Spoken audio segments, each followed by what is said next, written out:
Alright.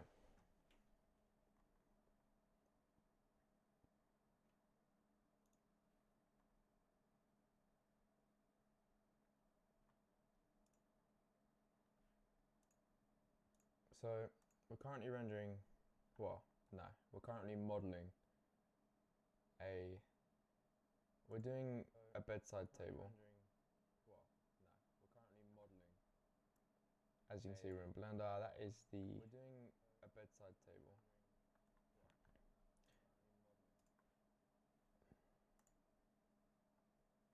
I thought of this idea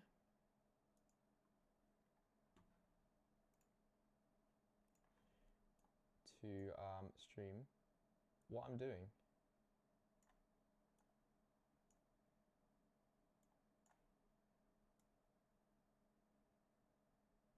This might be a really bad idea, or it might be a really good idea. It might really help some people. Where should I put that? Let's put that up there. Yeah, let's put that there. Okay, so and I feel like it kind of might help me a bit because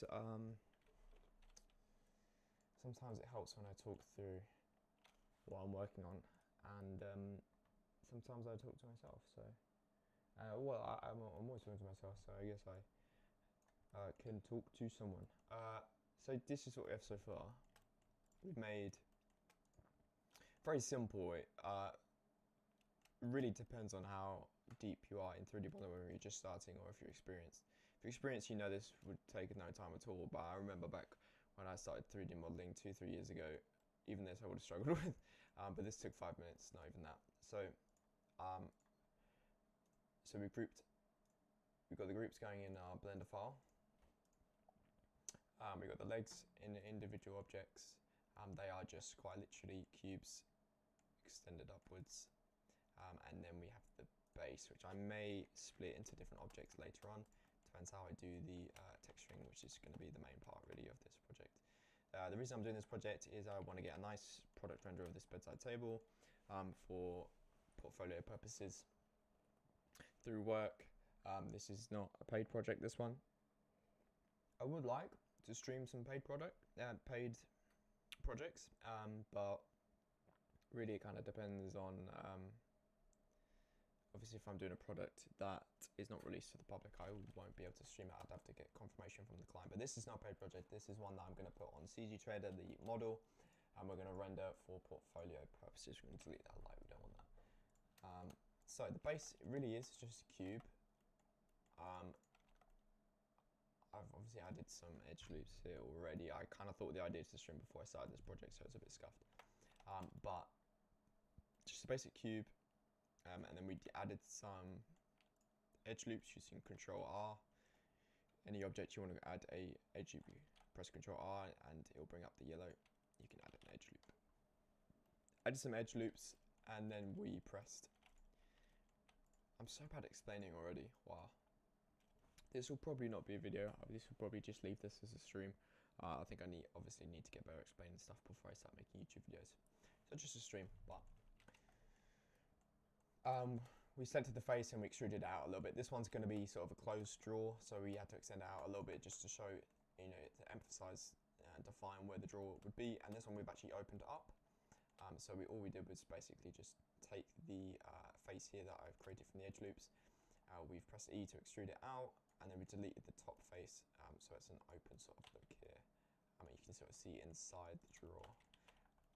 We need to touch up more on the design. It's a little bit basic at the moment, just add some details and things. We've got like handles we need to do and anything else really. I'm kind of going with the flow of this one. And then texturing and rendering is going to be a large part of this project because it is a very simple model. Yeah.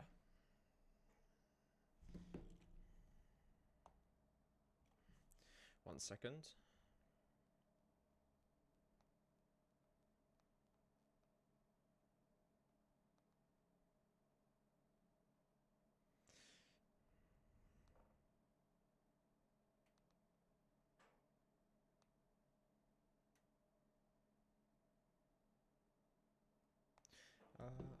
You know what I need in the YouTube dashboard here. really, isn't it?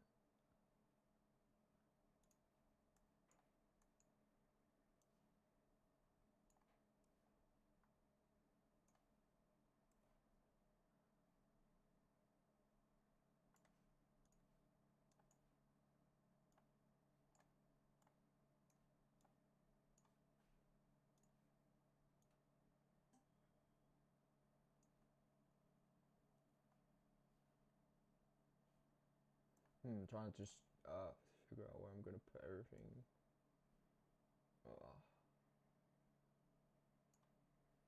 I wish I could. Let's see, because I usually stream on Twitch. So view docs, browser docs, YouTube dash. Let's try that. Apply. I have to sign in, unfortunately. It's not letting me sign in.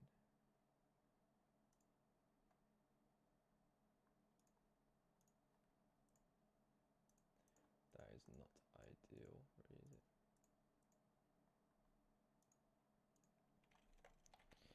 YouTube dash. It's not quite as easy to set up sort of the interface as Twitch is, but I believe YouTube to be a better place to stream sort of educational stuff. This isn't like games or anything. This is educational content. I think YouTube's better for that. Looks like what we're gonna have to do is we're gonna have to take that off, put that up there, as is. Take the chat, pop out.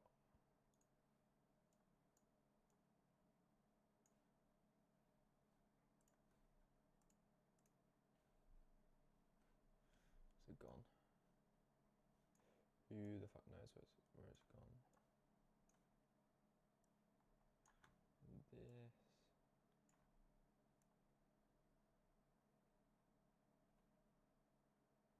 Alright, there you go. That's a bit of a better format.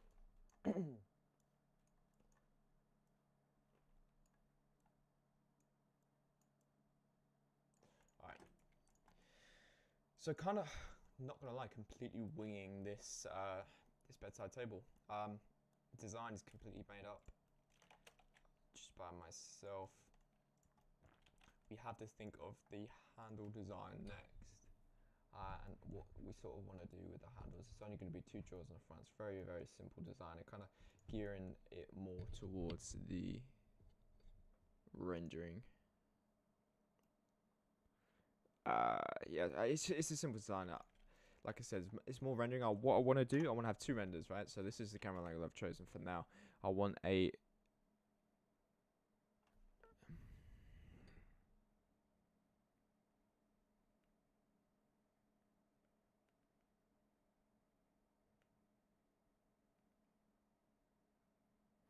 So I want a plain white background on this render, so a typical product rendering, product render design, which I guess, I could gear myself up to do a little tutorial on my usual product rendering lighting. But things can change depending on the product, depending on the environment, depending on the look you're going for, of course.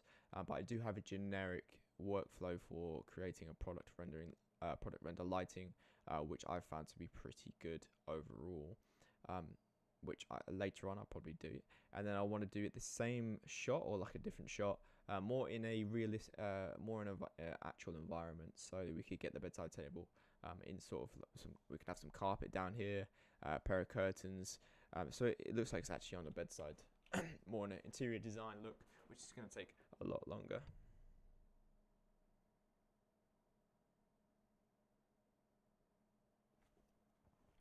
So yeah, all right. So the design, I'm actually kind of liking it, to be fair. So we've got the leg gun. We're going to look right now. So this is very important. We're going to look for inspiration. This is really important when you're working on your project. Obviously not copying, but to take inspiration from existing products. Bedside table wooden. So we're going to Google some stuff.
All right, sorry, just replying to text. Okay, so we've got this little one here, which, oh damn, that's actually pretty similar to mine tonight, that I've already come up with. So this one, it's more of a narrow depth-wise design, and they've got the top is, I might nick that to be fair. The top is sort of extruding up and outwards. We're gonna take that. Thank you very much. But I don't like the handles. So we're gonna change the handles. We're gonna go for more of a. Obviously, this one's got 3 drawers as well. We're gonna go for the 2 drawer. We're gonna go for a bit more of a vintage look. So we're gonna have a dark wood, very similar to this. And I'm thinking for the handles more like actually ones that we have in real life over here in the house, in my house. So let's see. More of this handle design is what I mean. It's sort of semicircle sort of design. That's what I'm going to go for. But in terms of color, this one is absolutely perfect. So I'm going to save that. And very important, if you're one of the people who don't like organizing on their computer, you're going to have, if you want to get into this, you're going to have to get used to it, which I'm struggling to get used to. Bedside table. Because I am a bit lazy too. But it's very important to have your files in the right place. You know where it all is, all labeled correctly, because you don't want to lose stuff. So we're going to make a file in our project folder, which I've created. Models to sell, because this is going on CG Trader afterwards to be sold. Bedside table reference, and we're going to do. We're just going to save it in here. We'll just call it Stockwood, because this is a really good. This is very similar to what I want to create. So,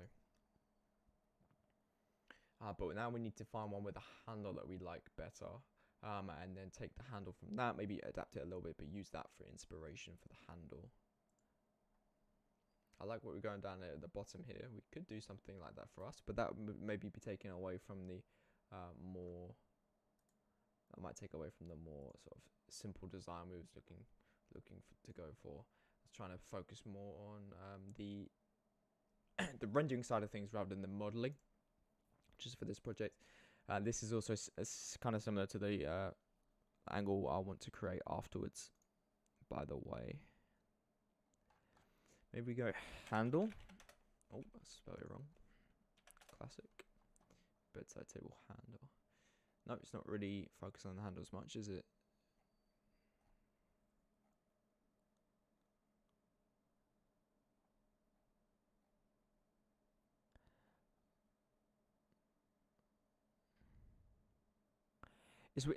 You know what I might do?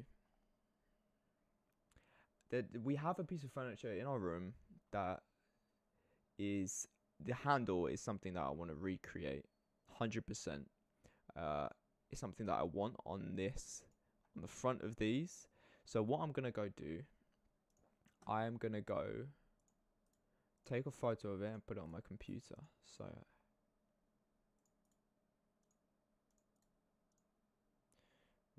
do is we're going to create a text file. Text going to take photo of real.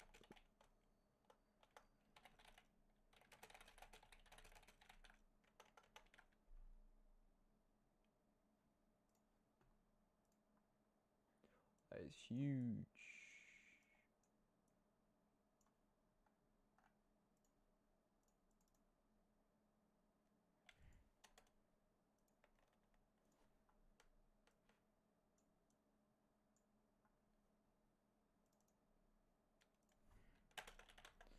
Just in case anyone drops in the stream, just what's going on. Alright, one sec. I'm gonna go take a photo of it. I think that's the best thing I can do because I really want to recreate that, and that way I'm just gonna copy the handle pretty much from that design.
Oh, I'm back. Sorry. I had to get some food, you know. Alright, so I got the photos. What I'm gonna do, this is honestly, I feel like one of the best ways to get photos on your computer. You can just plug your phone in, but with iPhone that sometimes messes up. iCloud pops up and then it's just a bunch of shit. So what we're gonna do, we're gonna send it to myself on Facebook. As a way that I really like to send photos to myself to get on my computer. So I'm gonna log in and put on this monitor.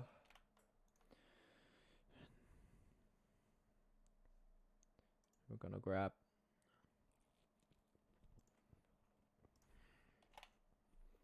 myself up on chat and we're gonna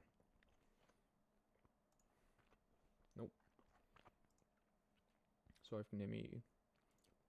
Save as.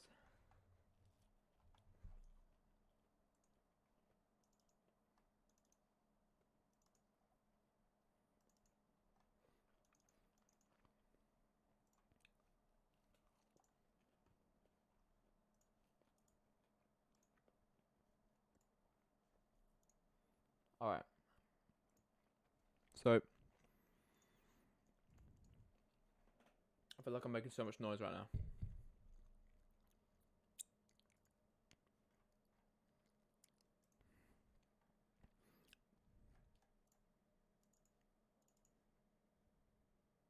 So let's go back on here. And now what we have, which I need to rename them quick. One, this is the one I want to really get towards. Initially, I went up and I took photo of this one. And I decided it kind of looks like a nipple. Like it's alright, it's nice, but it looks like a nipple. So, I really like this one. So we're gonna go with this one.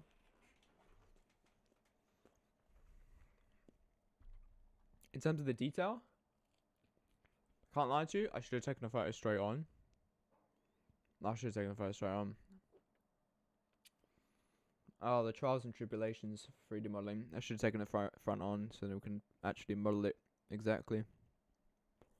That was stupid. I'm gonna go back. I gotta go back and do that. So, what I'm actually gonna do, I'm gonna go back. I won't be as long this time because I actually went to get food. So it'll literally be like 5 minutes. No, 5 minutes? Not even that. 1 minute. So I'm gonna go back and take a photo front on so that when we go back into Blender, I can press 1 on the number keypad. I can go in the front, the other front view, and then I can take the picture. I can layer over top. I can show you how you do that, and then we can model it from a front on view. So much easier. So much easier. Stick it on the front of the drawers. Maybe add extend the top bit like that one had on the website that we saw. And also, honestly, after that, it's a very simple design. I don't want to spend too much time on the modeling. I'm kind of focusing on the lighting and the rendering at the moment. So that will honestly do.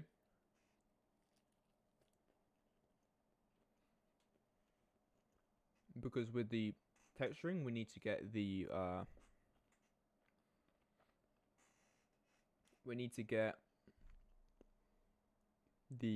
wood texture, the dark wood texture on there, and then we need just like a rusty metal, rusty steel or so, or gold or whatever for the handle. We need a little bit of dust on there, just a little bit, not too much. It's supposed to be product render, so probably a little bit more of the detail stuff in the render where I'm gonna do a real life render, more like actual bedside table render.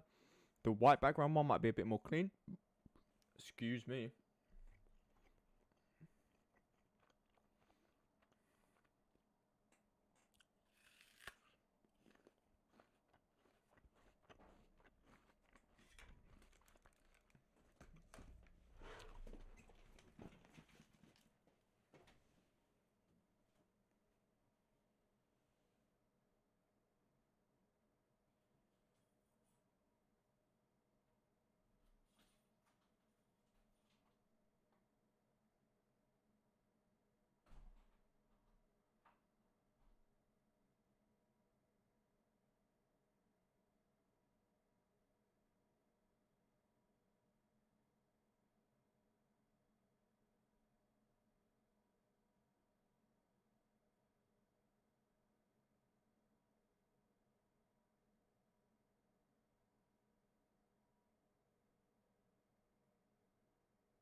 Okay. I'm eating an apple now, so I'm crunching.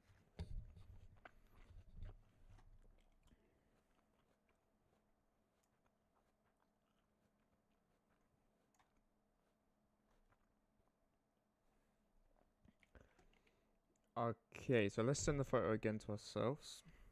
This time I've taken it front on. It's gonna be so much easier to model the front design. Obviously, I've taken it by hand, front on. It's not like perfect, but that we can amend for that in Blender. But it's definitely more front on than the one I'd done before. I didn't really think about it. It was kind of stupid.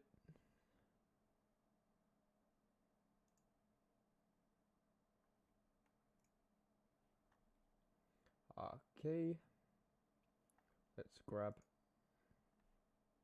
the images. Obviously, I've managed to take it wonky, but that really doesn't matter that much. As long as it's straight on, we can amend for the wonkiness. That's just the way it is when you take photos with your hand. And we've saved it now, so let's go back into Blender, take the reference.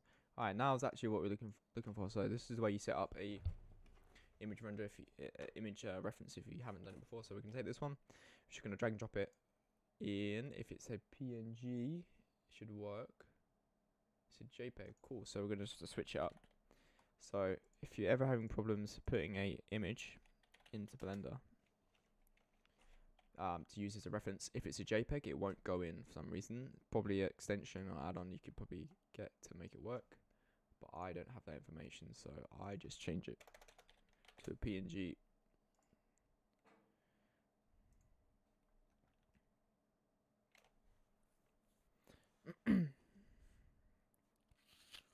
I'll find it easier. Hoping to finish today the rendering of the white background version.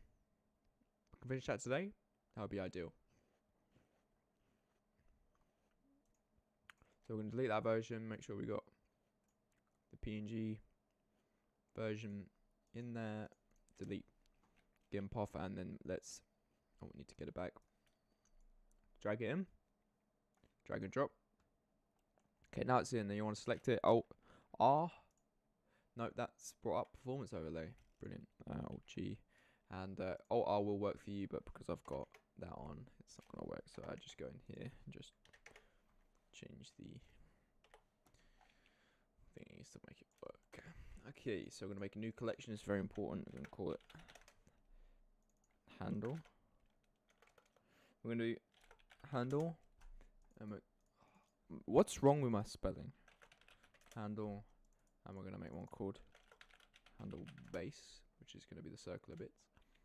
We're going to make it nice and big. We're going to hide that.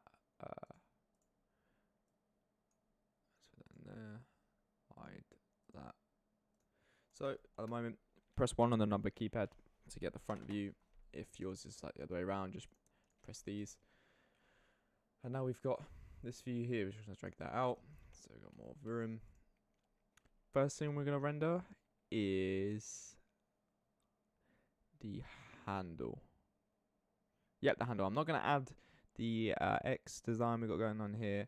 That's detail that I don't want to commit to for this project. I could probably do these circles around the outside. I could do that, but the engrave, bit much detail for this project. I would just do this design, the ring, the nipple looking thing, and and the small buttons around the outside. That's what I'm going to do. So this is the way I model. Loads of people do it differently, but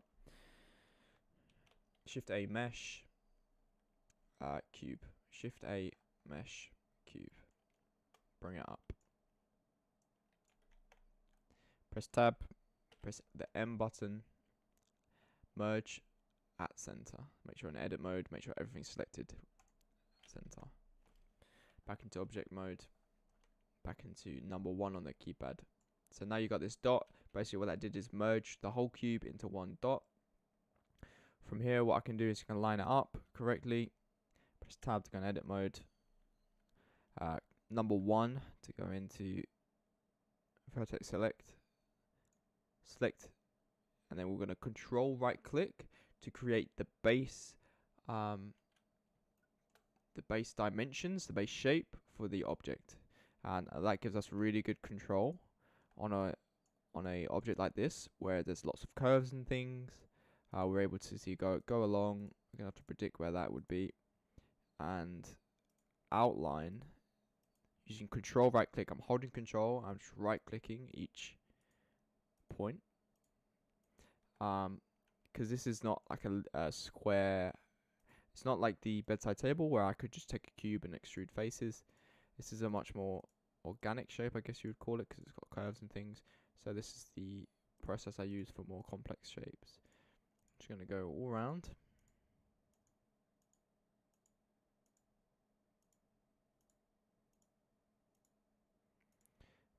Make sure, although it might be tedious, you do quite a lot of vertexes. You want to have good control over the shape, and the more you do, the more control you have over different parts of the shape. If you do too much, you're going to get too complicated, but this is a good amount.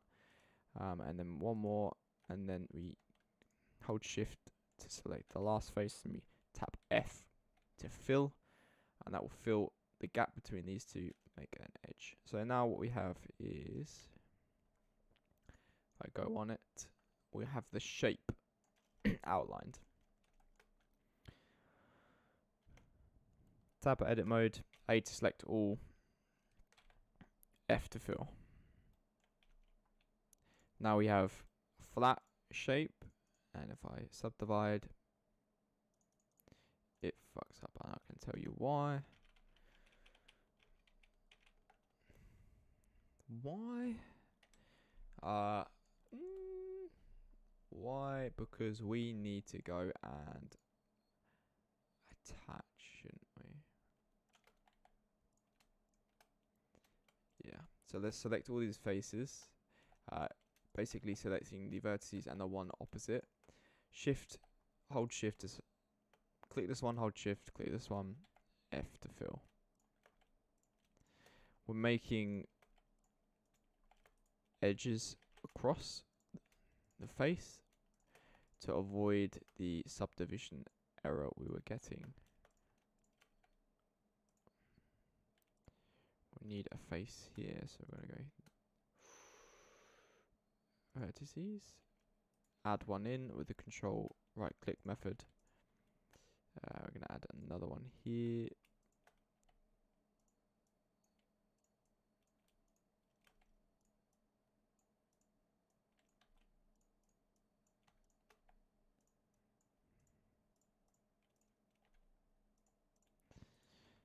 Easier way to do this, there is 100%. Should have thought about this. Sometimes you make mistakes. It is what it is.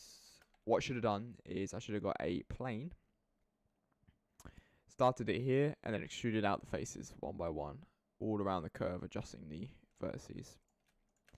That would have been a better way to do it, but hindsight, hey, this is not the biggest deal in the world.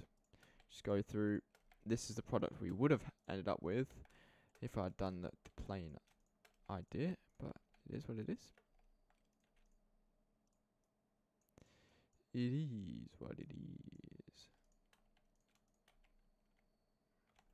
Alright, and now what we might as well do is just finish it off with what I would have done, which is select the face, the edge, with in edge mode, pressing 2, E to extrude, and then placing the vertices in the correct spot. That's what I should have done the first time, because then it's already filled out for you. You don't need to press the fill button on everything, and it screws up the subdivisions.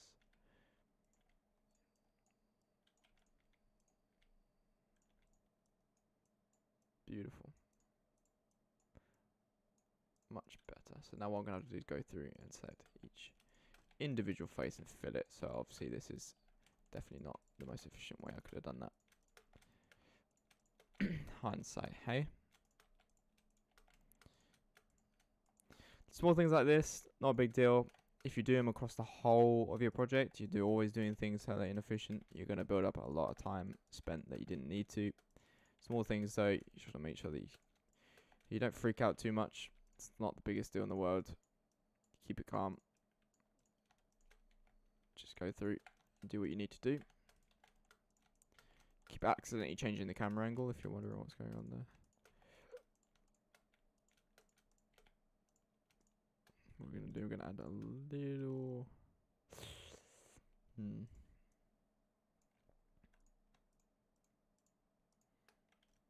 There's going to be a triangle at the end here.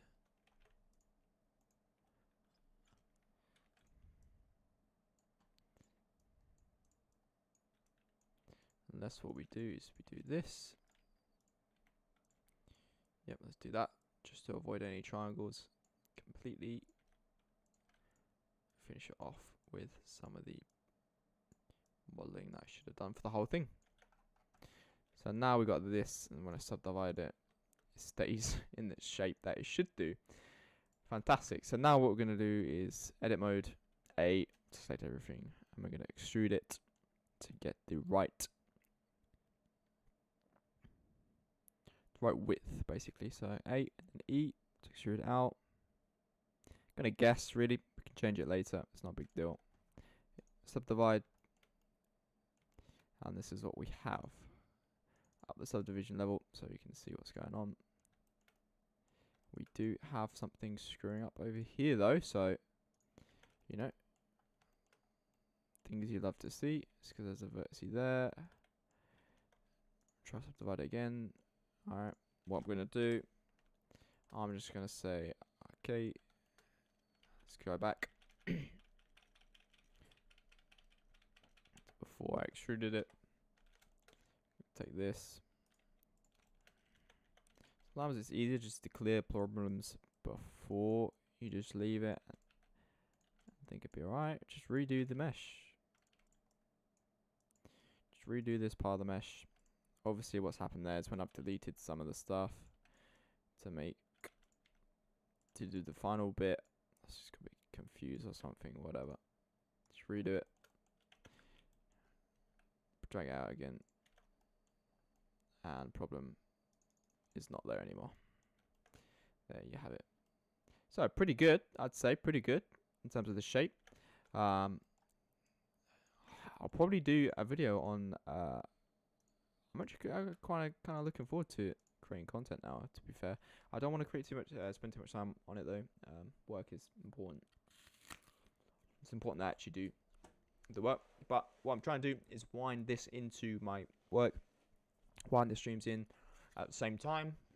Hopefully stream some live projects, make tutorials out of that. So I'll probably do a tutorial on how to use edge loops to create models. But that'll be another day. So in terms of shape, I actually think we're in a decent spot here. What I'm going to do is make the ends slightly smaller.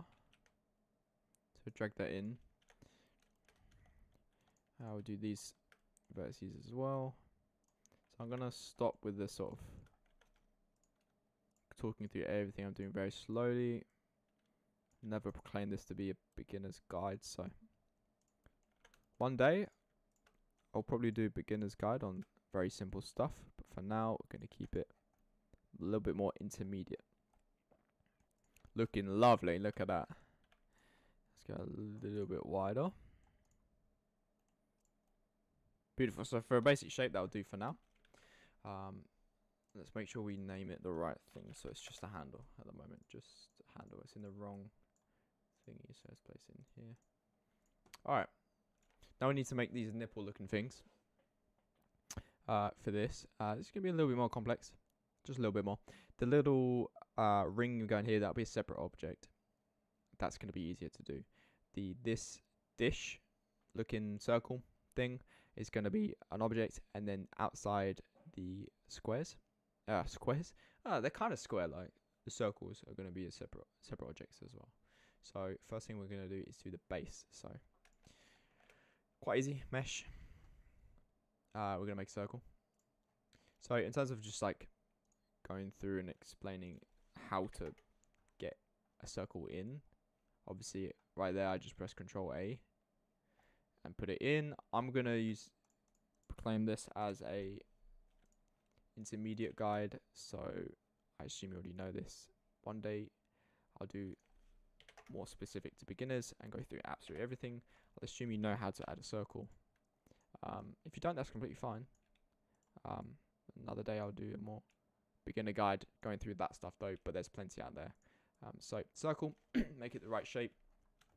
Important, we're going to make sure it's lined up correctly. So we're going to switch to the side view, just line it up. So this is why I had to take a front on view of the handle, because if it was skewed, then I'm modeling it, and then we're going to go out into this view and it's just going to be off. So yeah. Straight off the bat, we're going to select all the faces and fill them.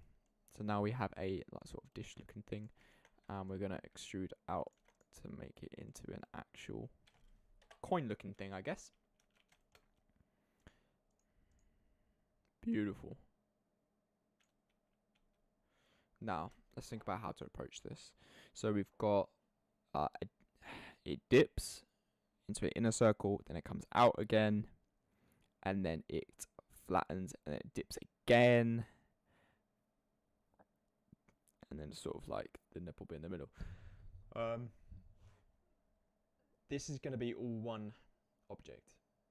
Learning about when to separate objects and when not to is something that I've picked up. You can make life so much easier if you separate more objects. For me, I was trying to make things all one object, doing lots of extrusions and all sorts, and when I could just create another object and put it overlap on top, which is what we're going to do with this ring bit. We're going to make another object, and we're just going to place it in between these two, rather than trying to extrude this coin outwards, complicate the mesh too much, make it difficult, have potential problems. We're just going to have that separate object. But this is going to be, the coin bit is going to be one object, because it's all one material. No big deal. I'm going to move it to the left just to get a reference, so I can actually see the reference. Alright, here's what we're going to do. Select the face.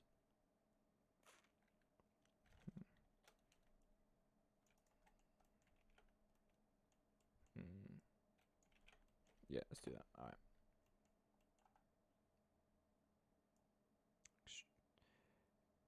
We're going to inset face. So then we have an edge loop going around the inside where the first line is. And then we've got another line here. We're going to make another one. So that's going to be this inside line. And then we've got a further one, which is a bit bigger. And then we've got a big dip into the rest. So that's rough. That's pretty rough.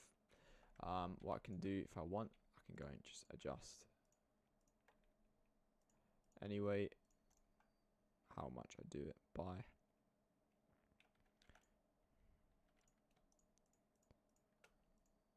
First task, select the edges, the faces, sorry, all around where this dip is, this part of the object.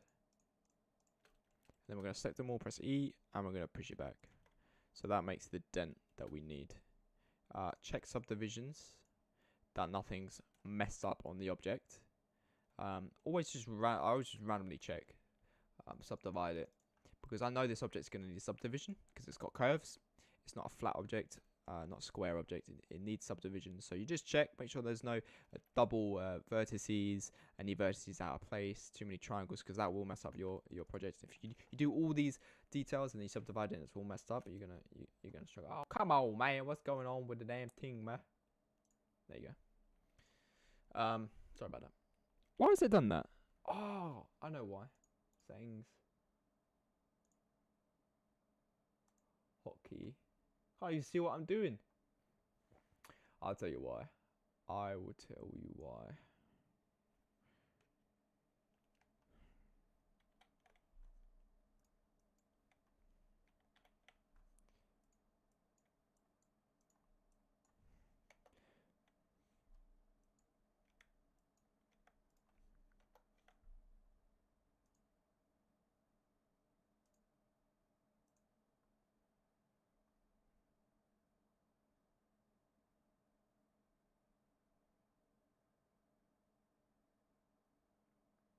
There we go, boys. Sorry about that. been a bit silly there. What happened there is I've got a hotkey on my OBS to change the thingies to this. Hello.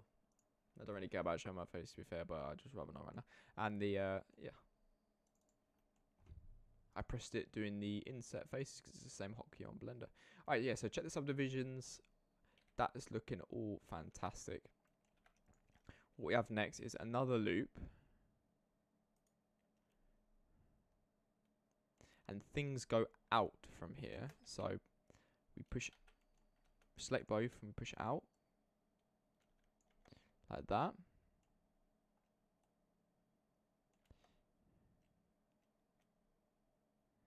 This is flat.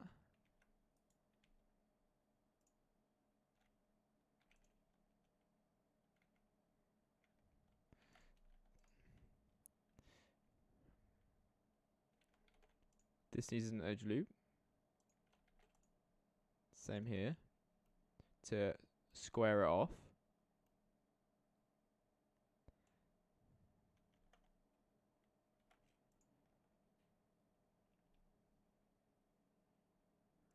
This is where things are flat. We're going to make a inset again. Luckily it's not changing the scene on my OBS again.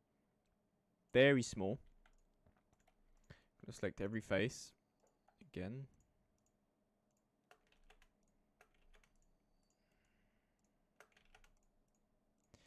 As I said, we're gearing this more towards intermediate.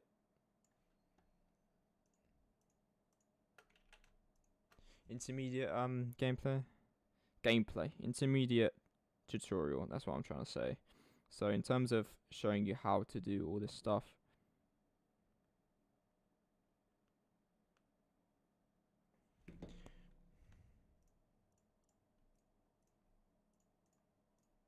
All the way around. So in terms of showing you how to actually create the edge loops coming in,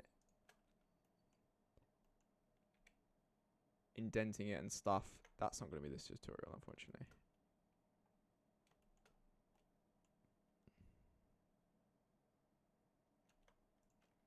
Now we've got this final face. So far we've done a decent job. We've got the indented part, and then we've got it comes out, it goes flat for a little bit, and then it indents again. And then this bit is actually extruding out a bit. So what we're going to do, make another inset, sorry.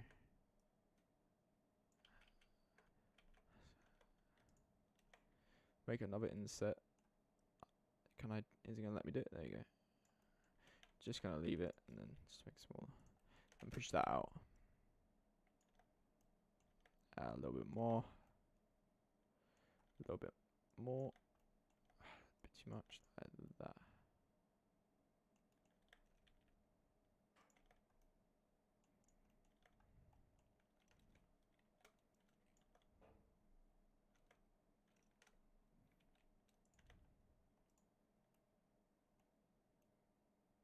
So there's the object. There's the nipple, essentially. Yeah, it really does look like that one. I want to make the back a little bit bigger. We can just extrude that out. Put the edge loop there. Beautiful. Looking nice, looking nice, looking nice. So on a basic level, let's put it back. Now, I don't know. Depends. Really depends on your experience in Blender. That, you might watch that and been like, what the fuck?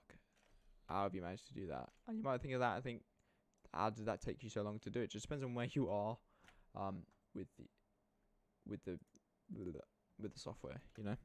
2-3 years ago, I would have struggled so hard to make an object like this look so smooth and correct. But now, it's second nature. It just comes with time. So, I'm pretty happy with how that is.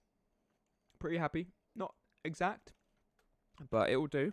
So we're going to duplicate it. So I'm going to Shift D, come over. Let's make another one. Nice and easy. Using one thing I've noticed that can cut so much time out in your project is making sure you're correctly using copy and pasting and mirroring as well objects. So even with this object, I could have just done half and mirrored the other half. It would have saved time. There's always opportunities to mirror instead of modeling the whole thing. Make sure when you copy and paste an object, it's 100% complete, and it is perfect. Because if I copy and paste this before it was how I wanted it, then what I have to do is then go this one, this one, this one, this one, and change things. Or I've got to delete this one, delete this one, delete this one, change this one, copy it again. In which case that might mess up where you've put it. You might put it in the perfect spot. It depends on the project, but yeah. Right. Now, what I want to do, a little bit of a difficult one, but I want to make these sort of, what even are they? They kind of help it look not like a nipple, I guess. So, and where they go on the outside of here. Workflow to do this, same way that I workflow with stitches. I'm going to take, that's what we're going to do. No idea what to call them, so I'm going to call them baubles. Baubles. That's what they look like, baubles. So.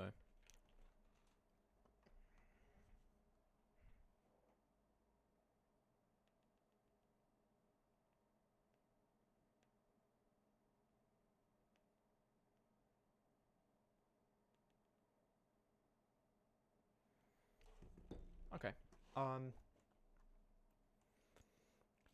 This is the workflow that I work with stitches.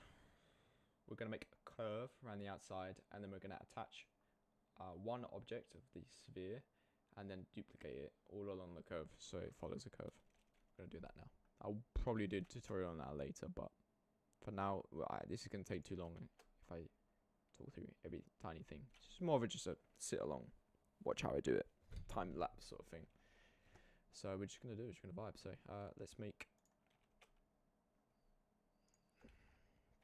I do it the same way I make a cube at the start of a project. So to begin with,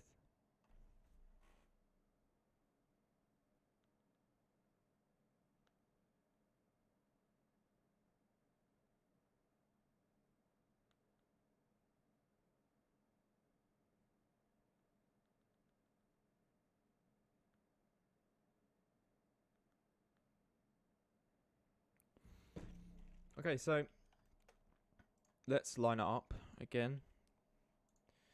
Let's speed up the workflow now. I don't want this to take forever and this to be super long. We're not going to go through, yep, like I said, intermediate tutorial, so we're not going to go through and talk about everything. There's a time and place to talk everything through. So this is the curve we have. Same way I did the curve at the start, we're just going to go through. We're going to use the second window to make sure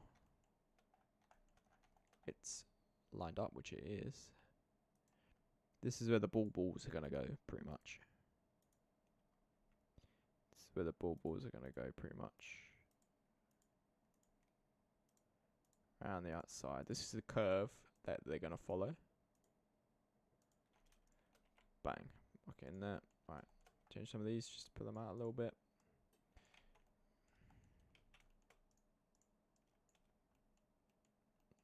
Alright. Curve. Let's make the actual sphere. It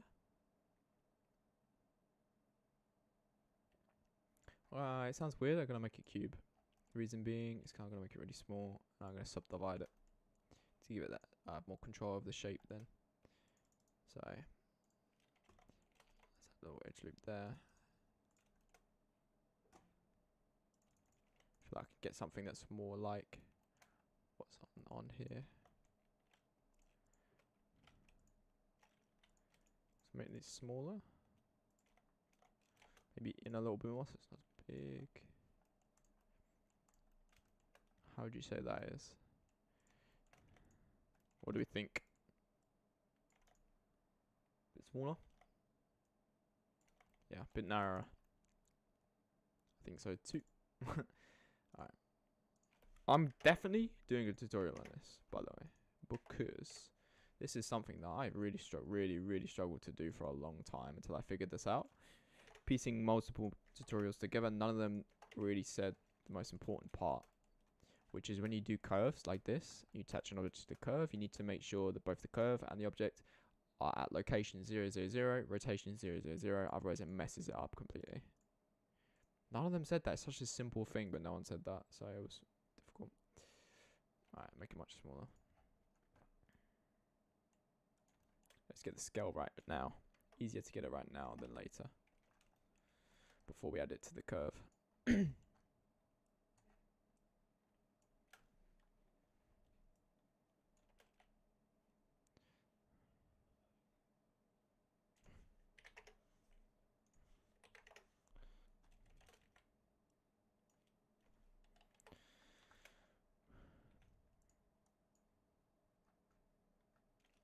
Oh, wait, no, I was wrong. It's just the wrong way around. There you go.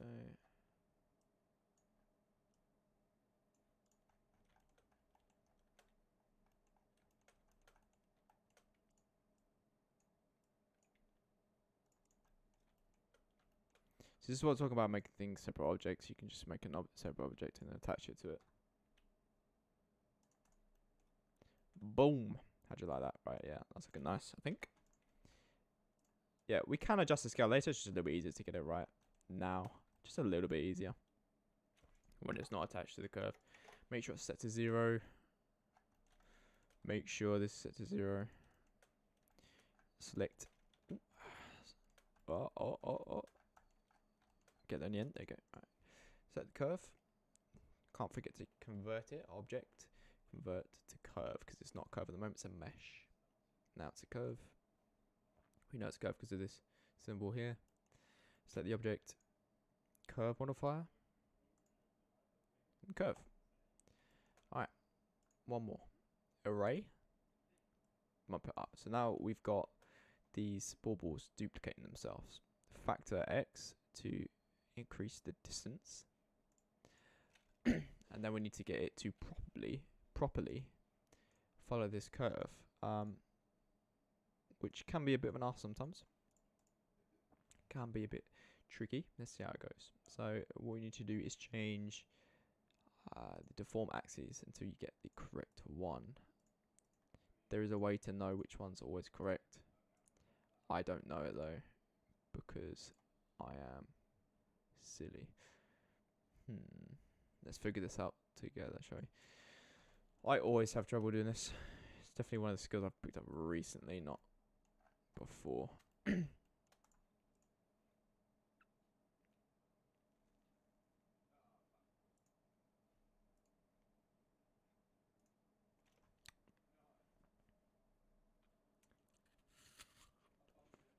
Have a little bit of my apple. Help my thinking.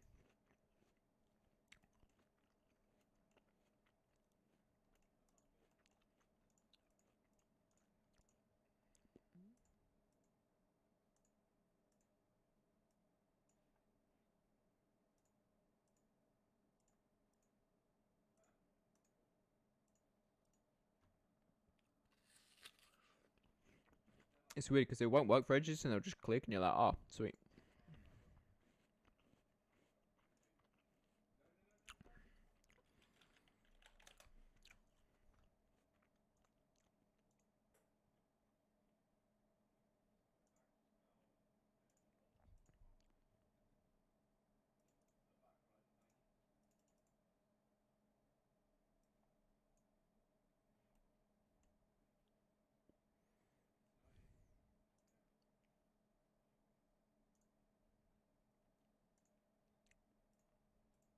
There we go. Alright, lesson learned. Array needs to be before curve. In this order, on the object that you're using to duplicate around the curve, subdivide it if you need to. Array to duplicate it, and you can change how many. And the distance, curve last. That was the problem. And the axes really just depends on the way that your curve is working. See, none of these, only one of them will work. There is probably a way, definitely a way to figure out which one will work before you do it, but I just select them all until one of them works. One will always work, depends on which way your curve is facing pretty much. So let's bump this up. How many do we need? Let's hold shift to slow it down. That doesn't work on that. One more than that, so 32. As you can see, that's actually really nice. So to move it, you have to select both the object and the curve together, otherwise it messes up. We go upwards, and let's attach this to the front of the thingy. So, boom. That's going to go there. We know it fits because we already did the curve earlier. We know it's perfect. And there we go. Would you look at that?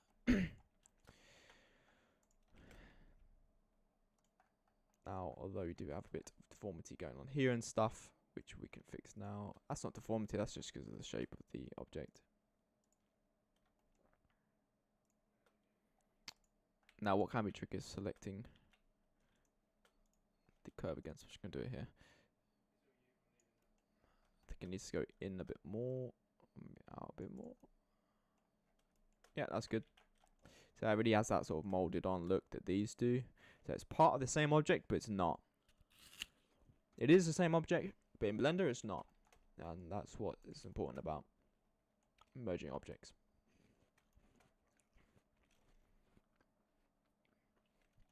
Beautiful. So I'm going to finish off this one before I duplicate it over to here. Just going to leave that there for a minute. Now we need the ring. Now what I should have done is taken a photo sideways of the item, this handle inside my house, but I've only taken the front one, which is stupid because you always pretty much, best case scenario, you want a front and a side photo of the product or the object or anything that you're trying to copy in 3D form. It's so much easier just to have front and side, but at least one of them, to be honest. If you have neither, you're going to struggle. So we're going to have to wing it. We're going to make a new collection. Very important to label, to name and organize your objects into collections. I know it might not seem like it, but it can get pretty chaotic and just confusing if you don't label what and put into collections what you have. So ring, boom. But what's it actually looking like? It's kind of hard to tell, but looks like we got, it's just really kind of just a relatively thick ring.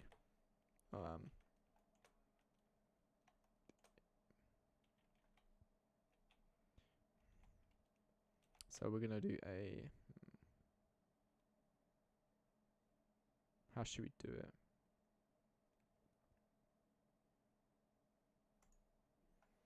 Let's figure out the best way to do this.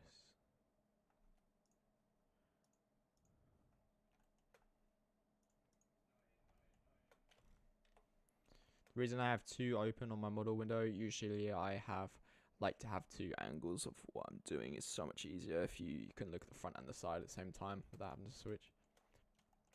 Easier to line things up.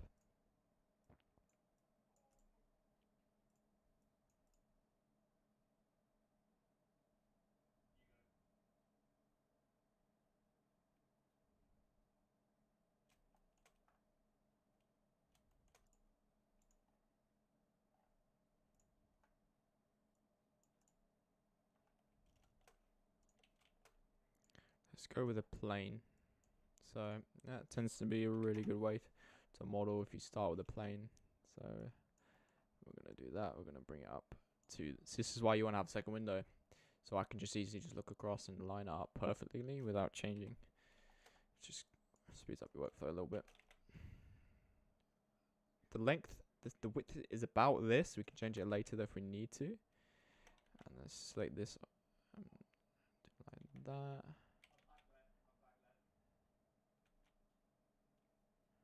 And now I'm gonna do,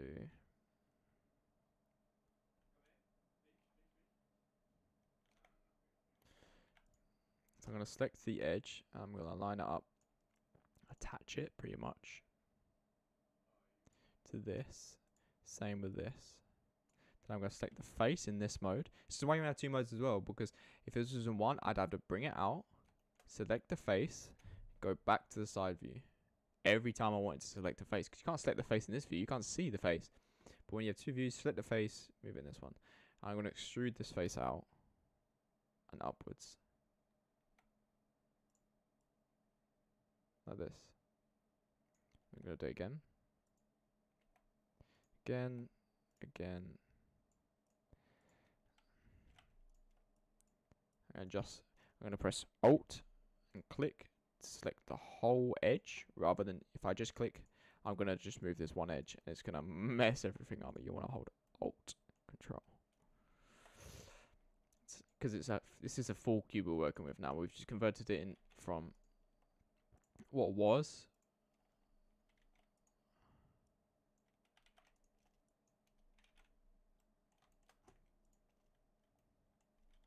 Wait one sec.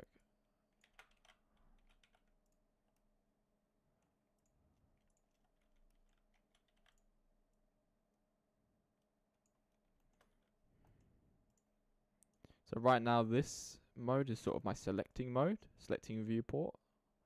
I can use to select parts of the object, and this is my actual movement one, the one I used to get the dimensions right. So move that down.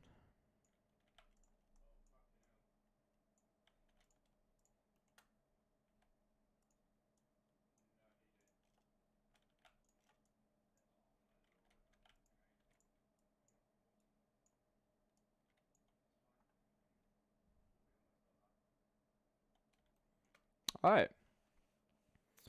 The idea here is we just need this. We're going to continue this all the way down underneath and attach it to the bottom here.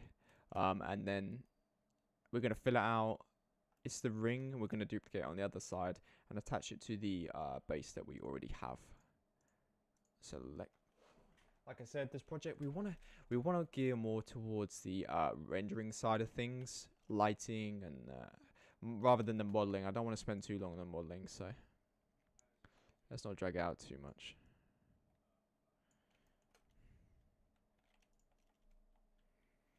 We need a revamp of where everything is going, so let's move everything down. Pressing Alt and click, left click to select the whole edge loop.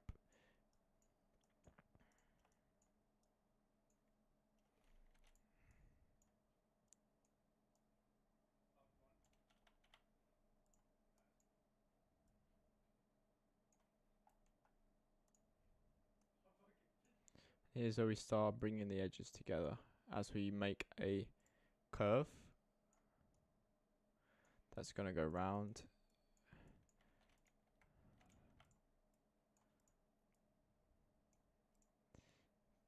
This part of the handle. Really can't stress enough how important it is to start working with two viewport windows when you're modeling in Blender.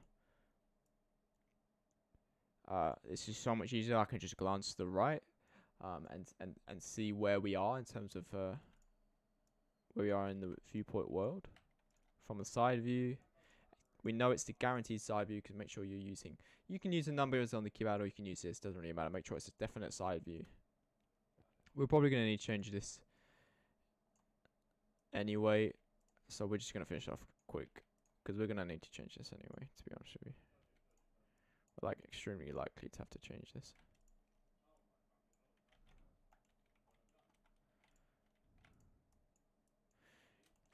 Two to select edges, 3 to select faces. Just going through. We're gonna have to adjust. We're gonna have to add bits and things, you know. So let's just finish it off.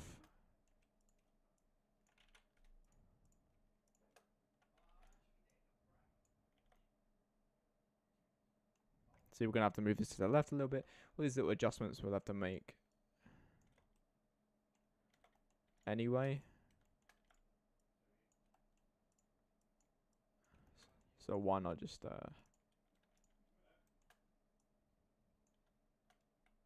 finish it off. Let's finish it off right now. Boom. Alright, let's get it attached correctly.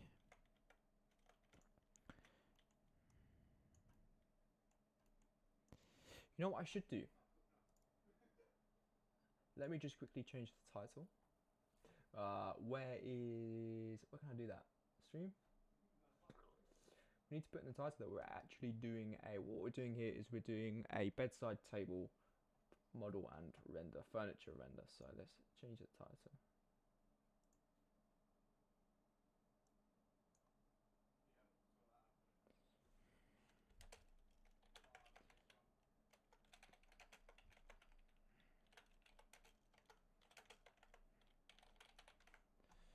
Save. Bedside table furniture. Fantastic. Now you actually know what we're doing. Because that would be not nice if you didn't know. Okay, right. Let's get this shit. So let's move. Now it's just about making sure that we get it lined up really nicely, attached to this sort of nipple part of this part, and the dimensions are correct, especially the width and things. So see, now it's attached relatively nicely. This bit, so for here it's a bit thick. Here, to be honest, it's a little bit thin. Down a bit. We need another edge loop here. It's getting a bit flat, and we need to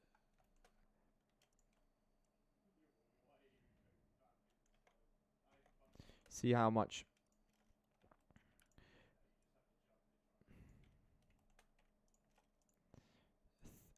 thinner it is down here compared to up at the top. You see that? I do think the top is too thick though, as well. Again, stressing the importance of using two viewports. So important.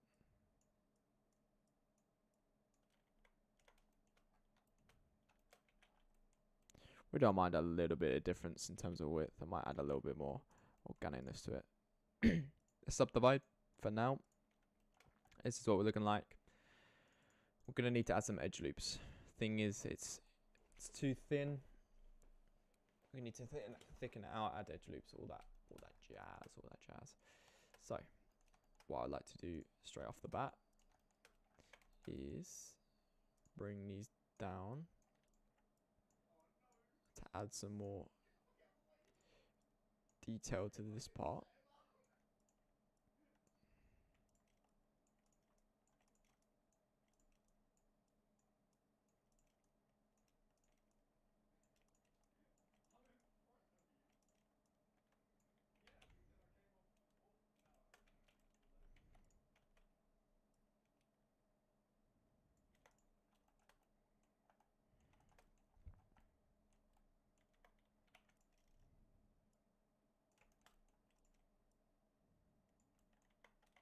Now we're just making sure there's no clipping going on.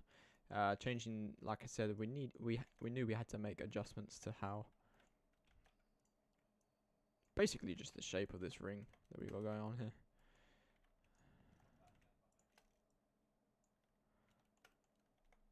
Subdivide. Okay. In terms of shape, I'm liking this. I'm liking this a fair bit. I think looking at the actually looking at it, what we need to do, bring this up and bring the two things way closer together, and bring out, so delete this edge, too many edges. We're gonna get it. It's not gonna be as smooth as we need it to be if there's too many edges.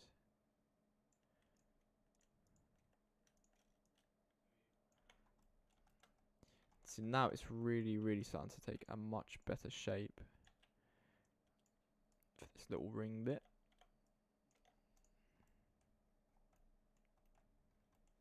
A much better shape. Let's add. What you don't want to do is you don't want to start adding edge loops to adjust the edges until the shape is perfect, because it makes changing the shape a lot more difficult, a lot more annoying.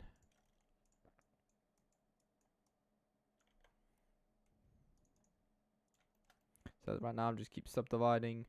I'm gonna move this to the right a little bit. Keep on subdividing.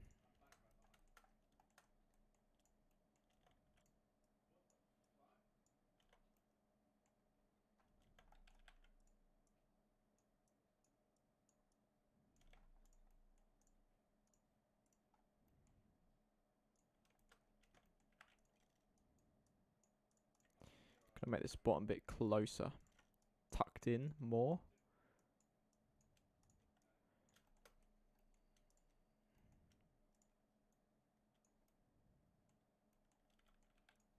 We're gonna make it a bit thinner, make this part a little bit wider, a little bit more even all round, pretty much. Just tinkering now, basically.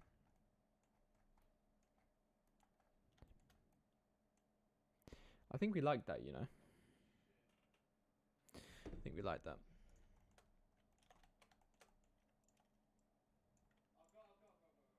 Just narrow that angle a little bit.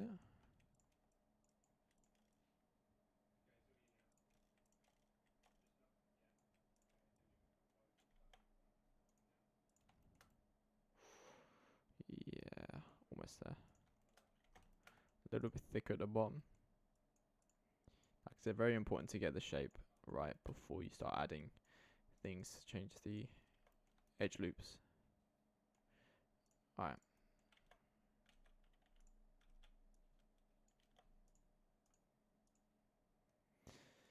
I need a key to subdivide. Not gonna lie, I need a hotkey, so I'd have to press it over here. Alright.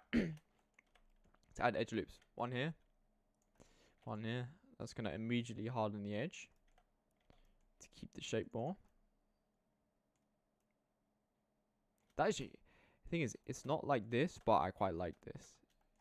It's not like this, but I'm kind of liking this style. Am I actually? I don't know.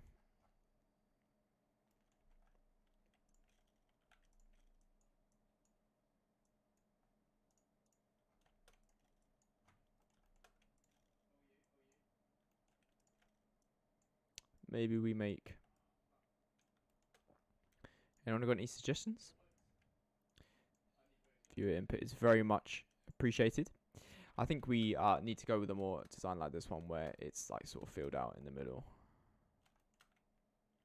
So we drag these out a lot more. So it's a thick boy in the middle.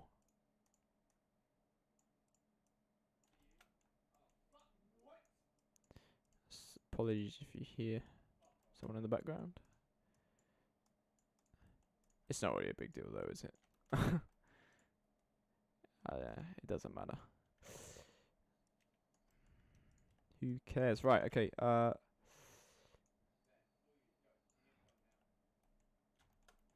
now we've got a bit more thickness to it with a double C.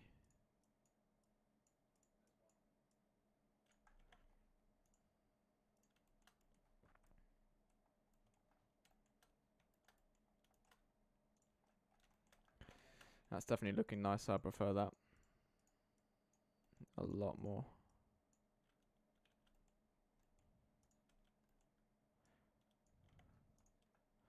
A lot more.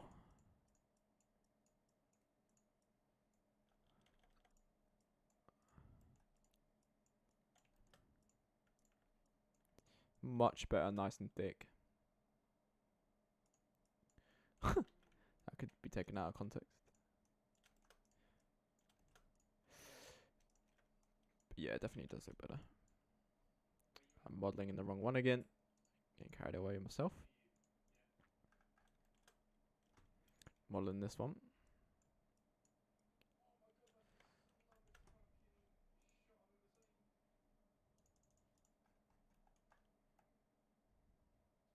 Much nicer. A lot nicer. Alright. Let's clean up the edge. So let's add a loop here.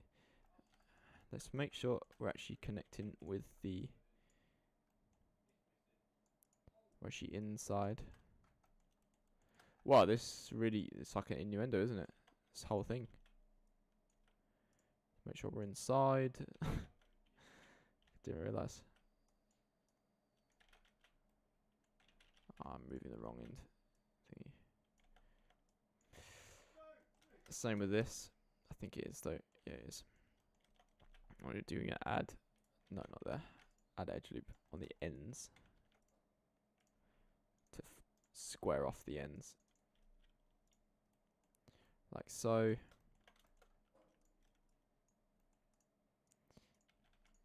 Do a bit of modeling in subdivision mode for a minute.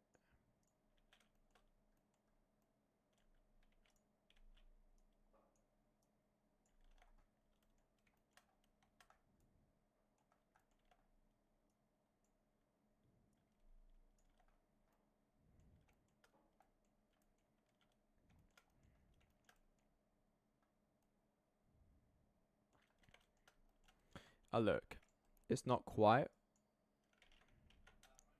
what we have with the other one, but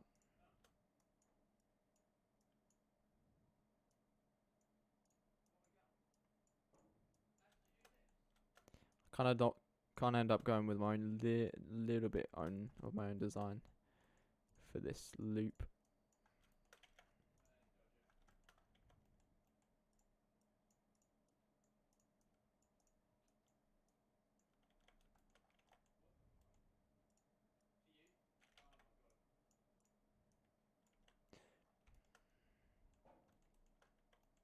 So what the general process here is, we're going to do this whole project, then we're going to upload the whole thing to YouTube, without any stops, just the whole thing, just watch along, skip. I'm going to add timestamps of where we actually get stuff done, and then what we're probably going to do, I'm just going to go down, break it through, maybe upload a video, depending if it's a good project. It's something like a really good project where people can really learn from, and I hope it really helps people, because I'm self-taught.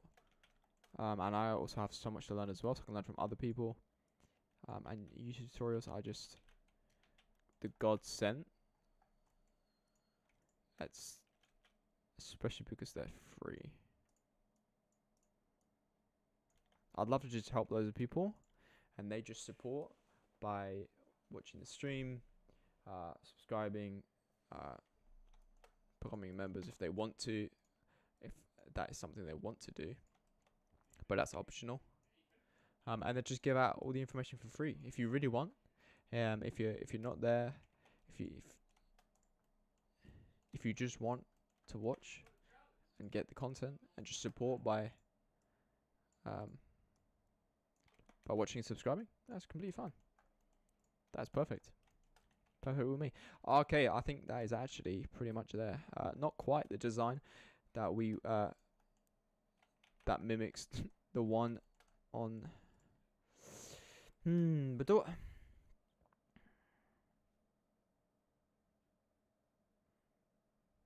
I feel like it needs to be more snug. Do you know what I mean? I feel like it needs to be more snug. A lot more snug.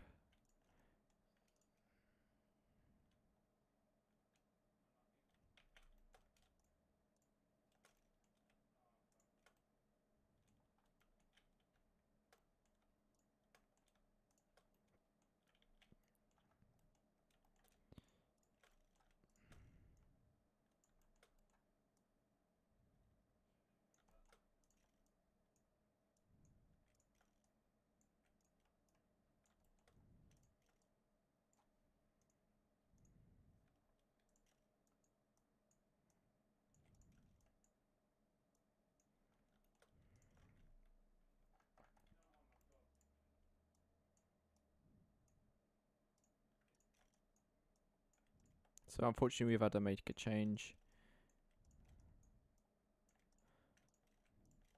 after we've already added edge loops, but unfortunately this is not a complex model, so it's not the biggest of deals.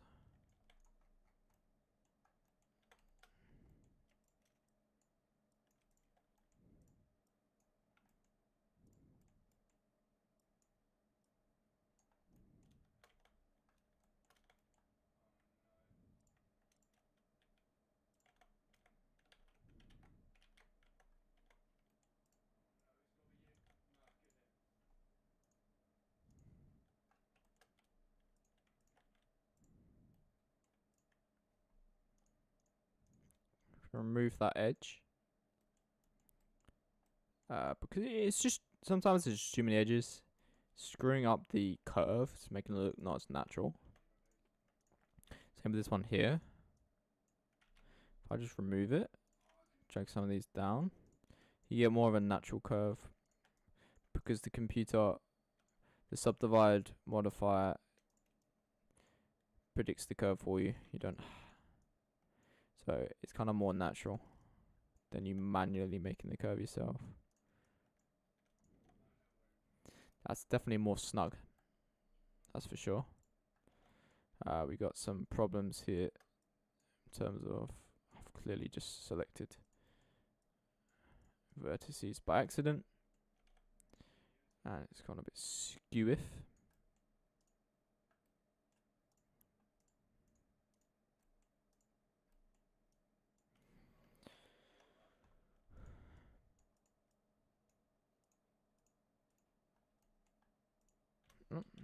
It happens sometimes.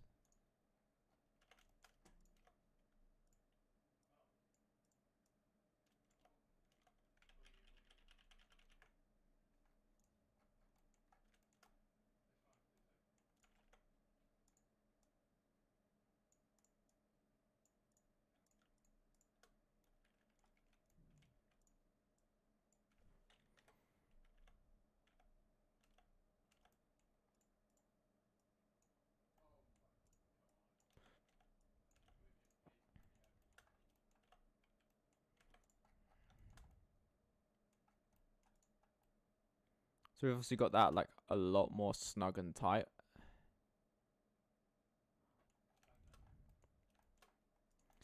I think it needs to be more. You know why? Because obviously this is like holding up this ring bit. So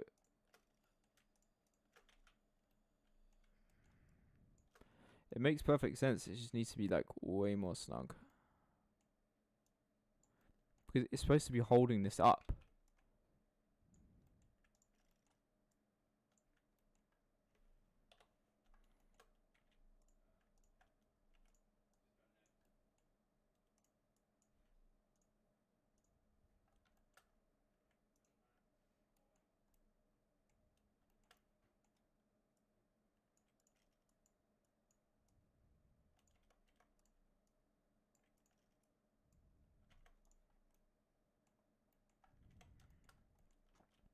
Much better. Much better.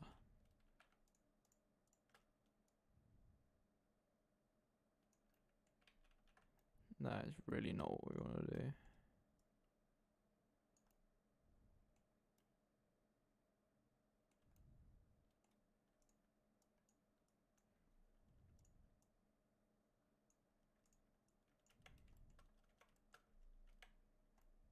Do we have clipping going on? Yeah, a little bit. Just a little bit.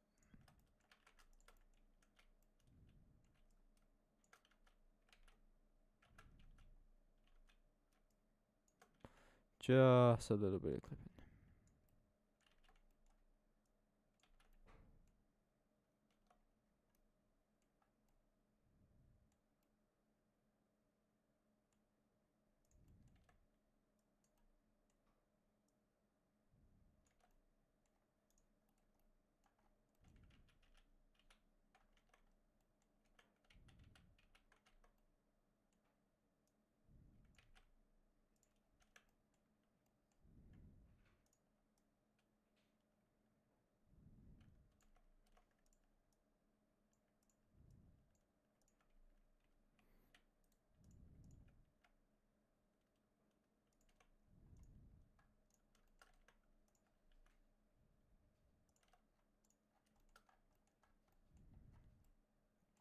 There we have it.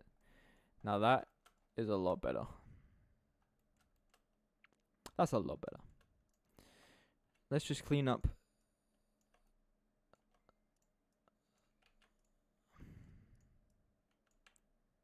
Let's clean that up a bit.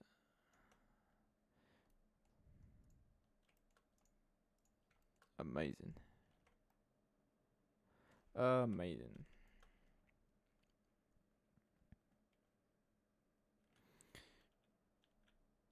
To avoid any problems, we're gonna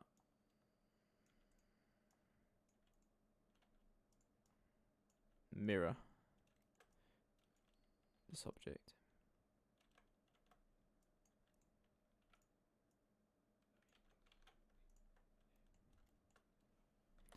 We're gonna mirror the object.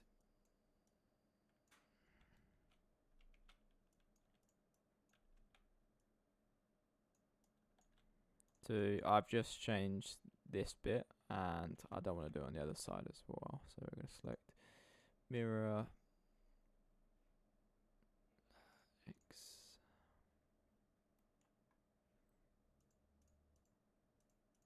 I can't remember which one this is. Yep, X. And then what we need to do is go through.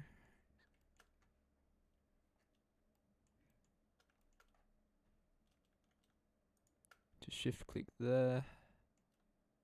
There. Oh, this is so tough to do. There. Objects, origin, to 3D cursor. Beautiful. Delete this. So, for the nipple bit, which is this bit, should have 3 objects in there. 1, 2. Alright, we don't. Let's just add that in there, delete that.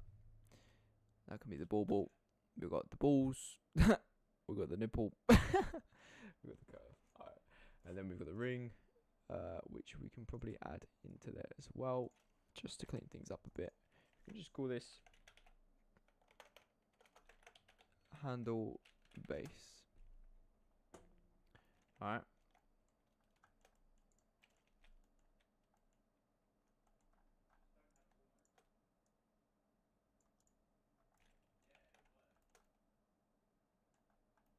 Beautiful. Alright. Now what we're going to do is set everything in here.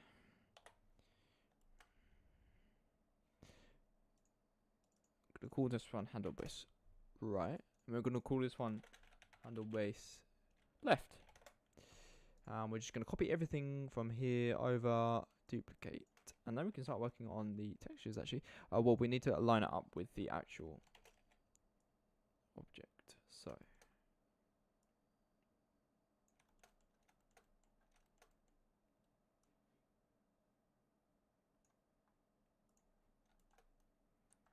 Beautiful, look at that. Lovely. Alright, let's move this for the time being. Where is this? In handle.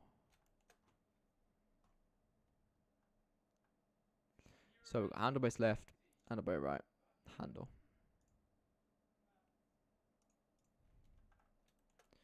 Would you look at that? We got a nice.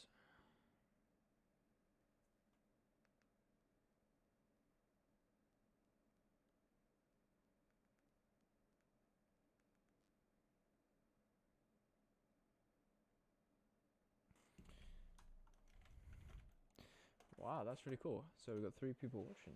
Nice. I don't know if that's my girlfriend, her dad, and myself, but it's what it is. If not, that's brilliant. Okay, so it's time to add the handle to the base that we have here. We are going to change the base a little bit, add some detail to that. But now it's what we've all been waiting for. And that is to add the handle to the base. So let's select everything. Make sure it's all selected. Move it. Alright. Fortunately, it is the wrong way wound. So that's not going to work. Because we've got more than one thing selected. What we're going to have to do is just go in that mode. And we're going to have to free rotate it.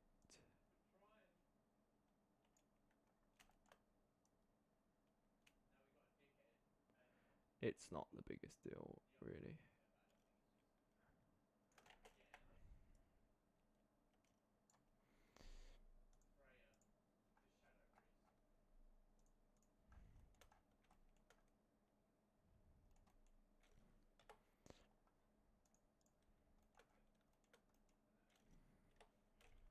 Our object is facing the wrong way, by the way, which is fantastic.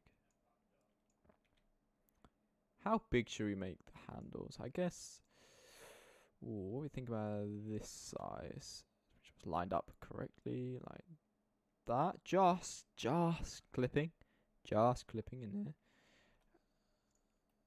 How do you feel about that size? Is that a bit big? Should we make it a bit smaller? Yep, so the whole object is... oh god, the whole object is the wrong way around. It's facing the wrong way. Should I just change that now? Before we get too complicated. Let's just change it now. Why do I do that?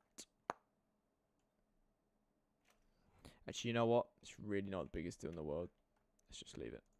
It can just be the wrong way around. Not the biggest deal. I'm going to have to rotate things. Origins are all over the place. Probably going to mess it all up. But let's just leave it as it is. Next time, we just make sure that it's in the right spot.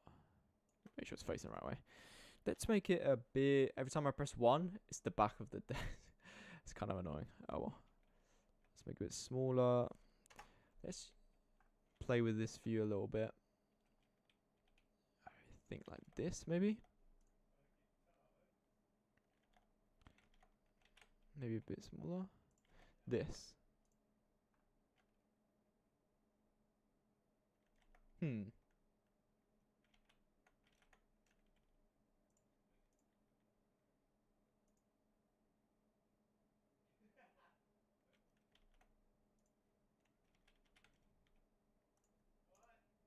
If we make it too small, it's gonna look weird. Make it too big, it's gonna look weird. I think a little bit bigger than that. It's like ideal. I like that. I like that. So let's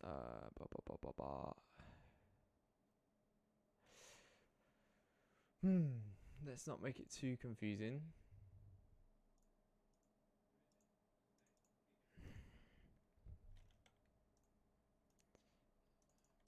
I'm gonna add R to everything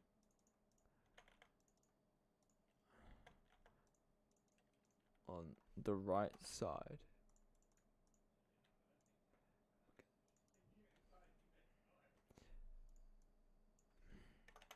Add an L to everything on the left. I'm gonna put it in one object, one group, I should say, sorry, one collection. So 1, 2, 3, 4, put it in there, delete this, put this handle base.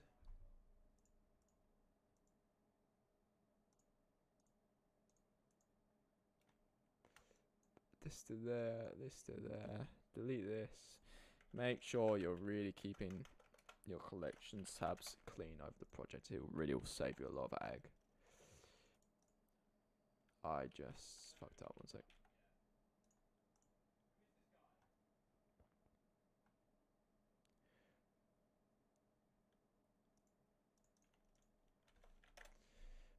Balls left, balls right, circle right. Circle left, sorry, circle right. Curve left, curve right. Empty. Handle, plane left, plane right. What's the plane? The ring left. Ring right.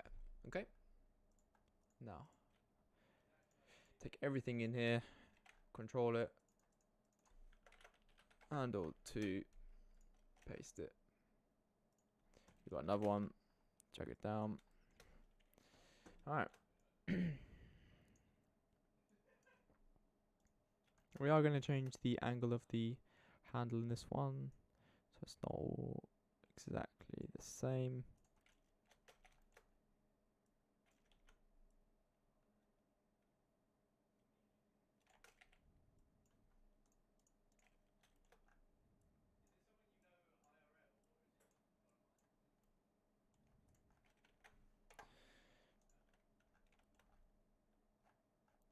And there you have it. So we've added the handles on. I'm liking them. I'm liking them. What we need to do now is, next step, we need to thicken this drawer. We need to add on top. We're going to extrude the top and we're gonna scale it a bit so it has like more of a tabletop vibe. And then it's honestly after that texturing time, because like I said, I don't want to spend too much time on the modeling aspect of this. We want to make sure that we keep it more about the rendering, the lighting, the way that we light products. This is the main aspect of this. We've done a little bit of detailed modeling here with the handle. That will do. We do need to clean up this bedside table sort of base though, and then it's texturing. We need to make the texturing just like this. So that's gonna take a little bit of work. So yeah, let's move on.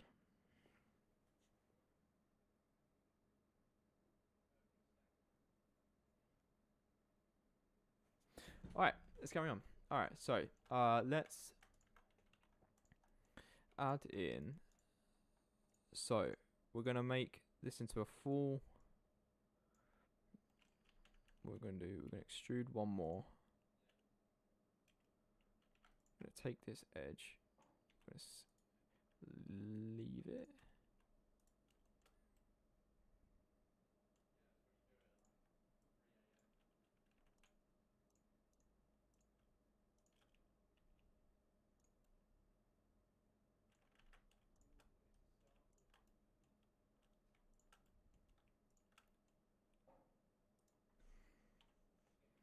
We're gonna do this now. We're gonna scale this out. And there we have, you see, we do have a more tabletop vibe going on.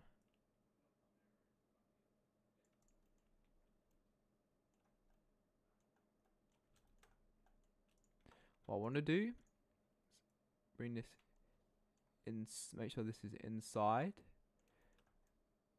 which it is on this side, but this side's not.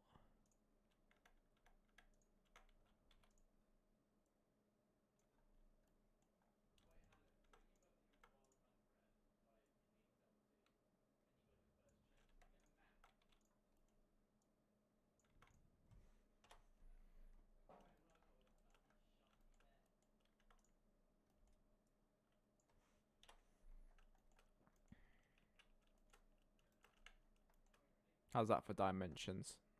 Pretty good, I'd say. Pretty good. We need to thicken this drawer next. So the way we want it, how do we want to do that?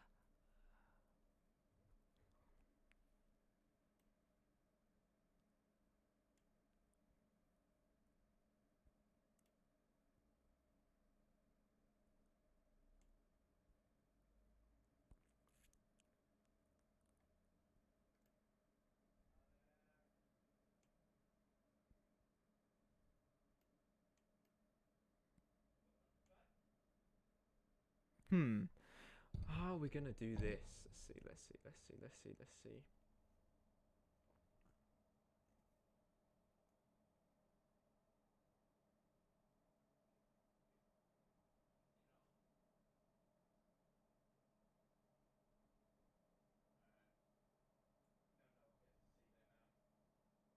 Here's what I'm gonna suggest. This is what I'm gonna do.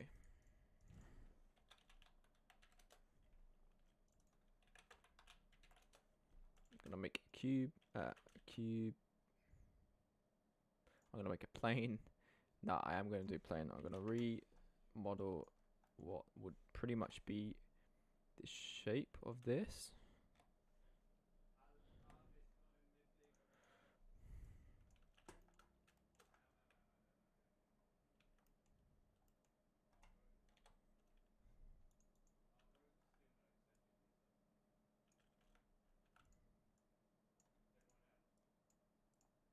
I'm gonna make it a separate object. That is really annoying how I keep having to. There you go. Make the width the same. Just that there.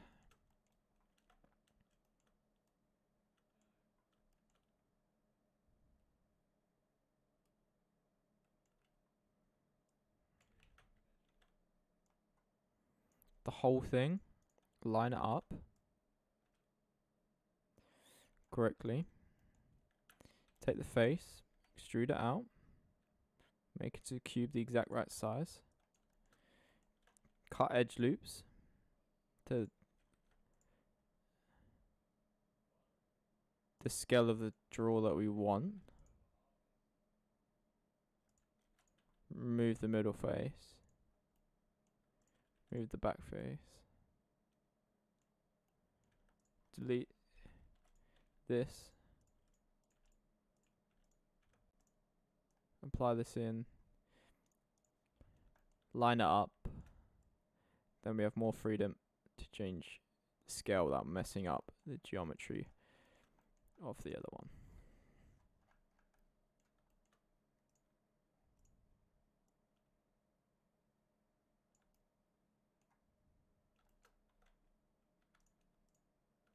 Next up, we need to just adjust the tiniest bit, the height we got going on here. There you go.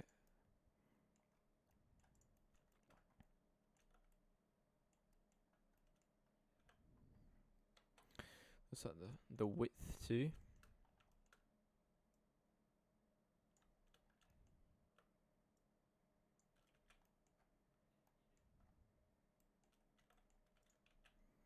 No big deal.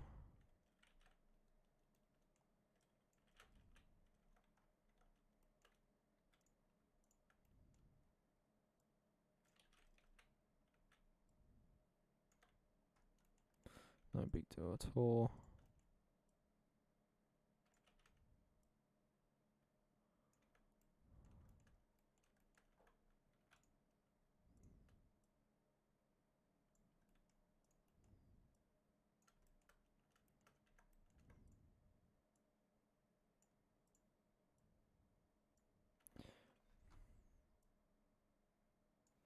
I think that's a lot better than what we had, at least.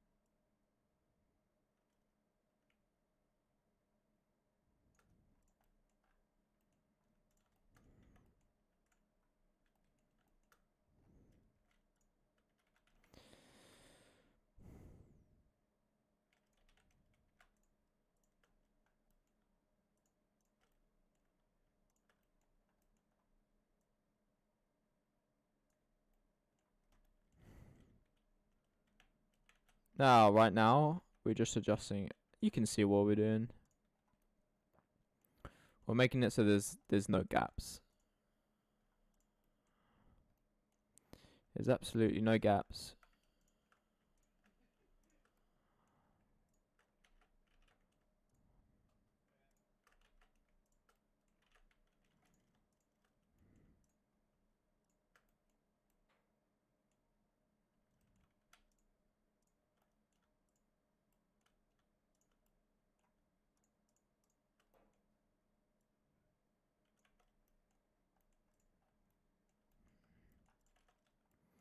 We've got a gap at the bottom to fill out. And now you'd never know that that's a separate object, but we have way more creative freedom to change the scale, change the width, details about this draw without affecting the base. So we're going to call this draw. Oh my god, what have I done? There you go. I hate hotkeys sometimes.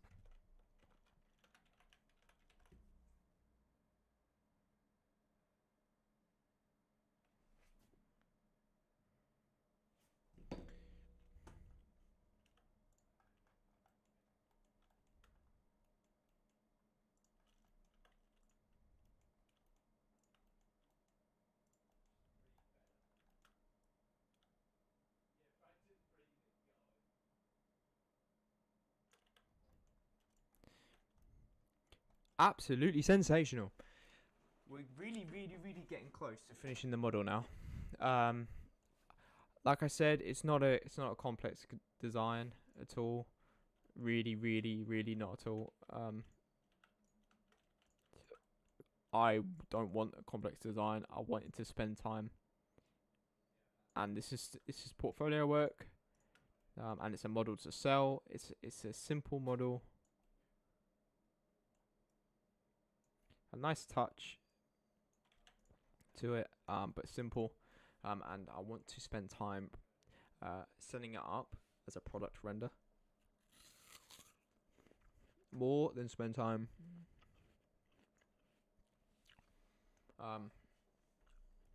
modeling it. So it's looking good, looking very good. I think it's pretty much there. I'm not even gonna lie to you.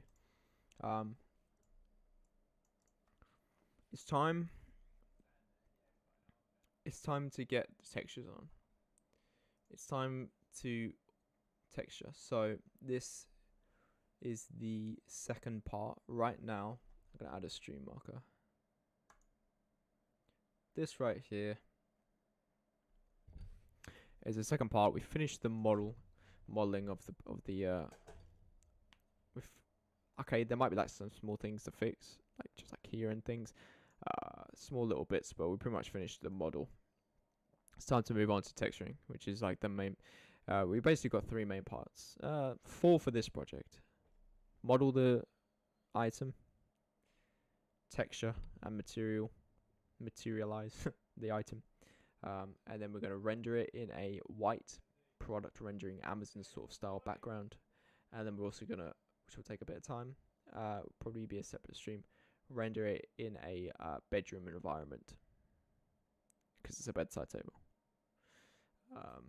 Now we're on texturing. So first part of texturing, we need to make sure we UV wrap. Best way to do that, take each of the individual objects. We need to create seams, and we need to unwrap the UVs in a neat fashion, so it's easy for us to add any sort of texture, any texture we want on top. Which for this is going to be a dark wood vintage style texture. I'm gonna need to go for food in like a couple of minutes, and now actually. So this is a good time. Take a break. Go get some food, get some water, and we're gonna come back and do the texturing anytime soon. If you're enjoying it so far, please leave a like. If you want to check back later, that's completely fine, because this whole stream is going to go live on this channel, so subscribe to keep up with that, and then I'll cut it down, cut out any of the small bits. It's still going to be long. It's going to be a full stream video, obviously. You can go through, chill along, and catch up on what you missed.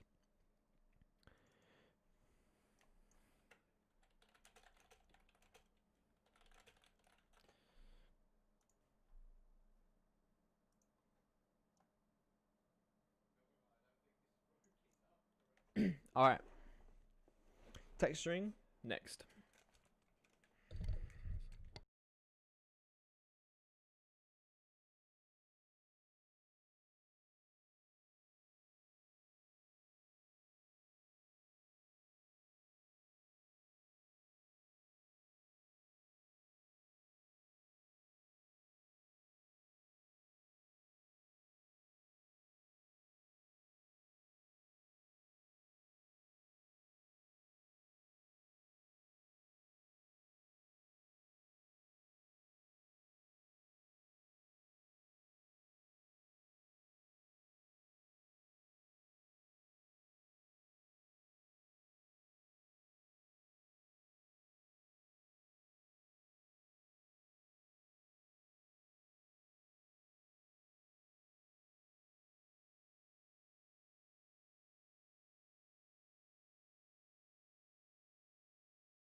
remove that for a bit.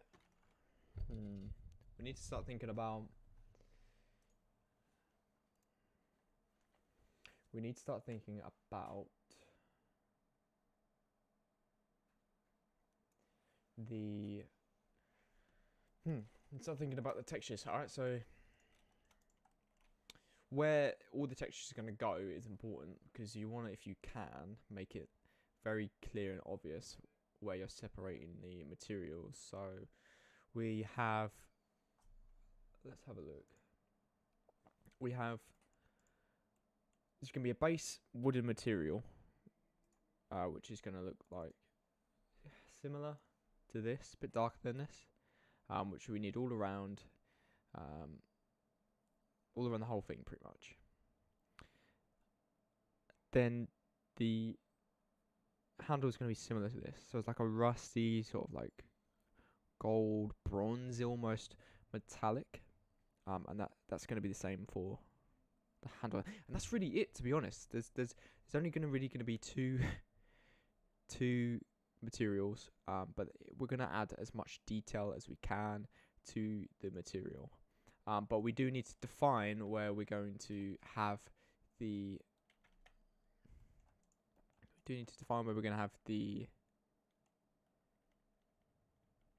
I'm just thinking maybe if we actually just make this is going to be a lot easier.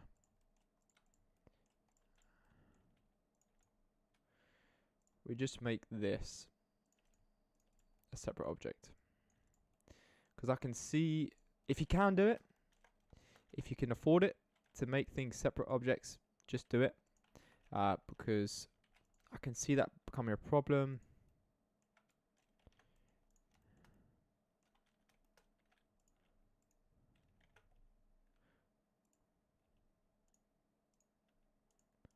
When we go, I can see it becoming a problem.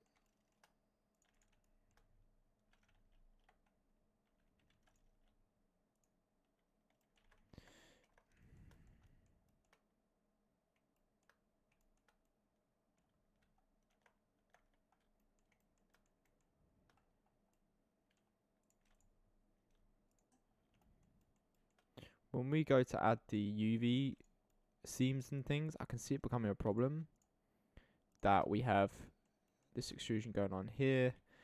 Not a problem, just more. It's going to just take more work, and anytime you can reduce the work you do,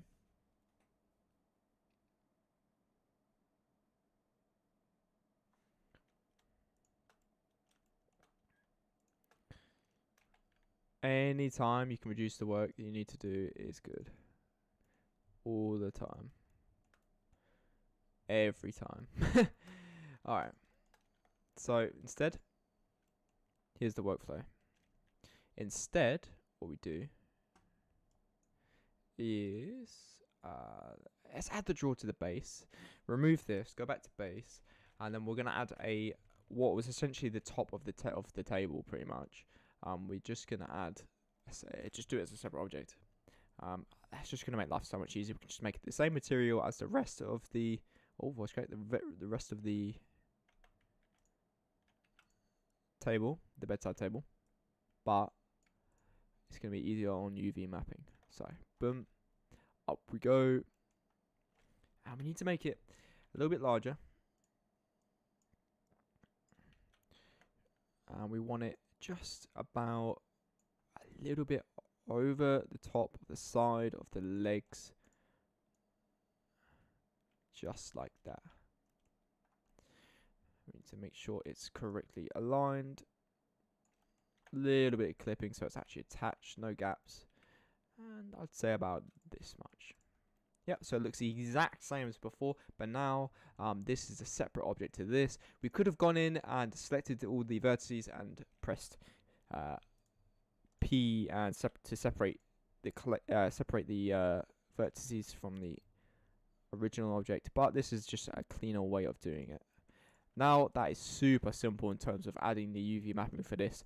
All we need to do is select all the edges around the outside, right click, mark seam, all the edges around the outside, right click, mark seam. And I'm going to probably do a video on UV mapping to go in more detail. That's not for right now. Unfortunately, if you don't understand too much about UV mapping, you might have to look at a different tutorial for now.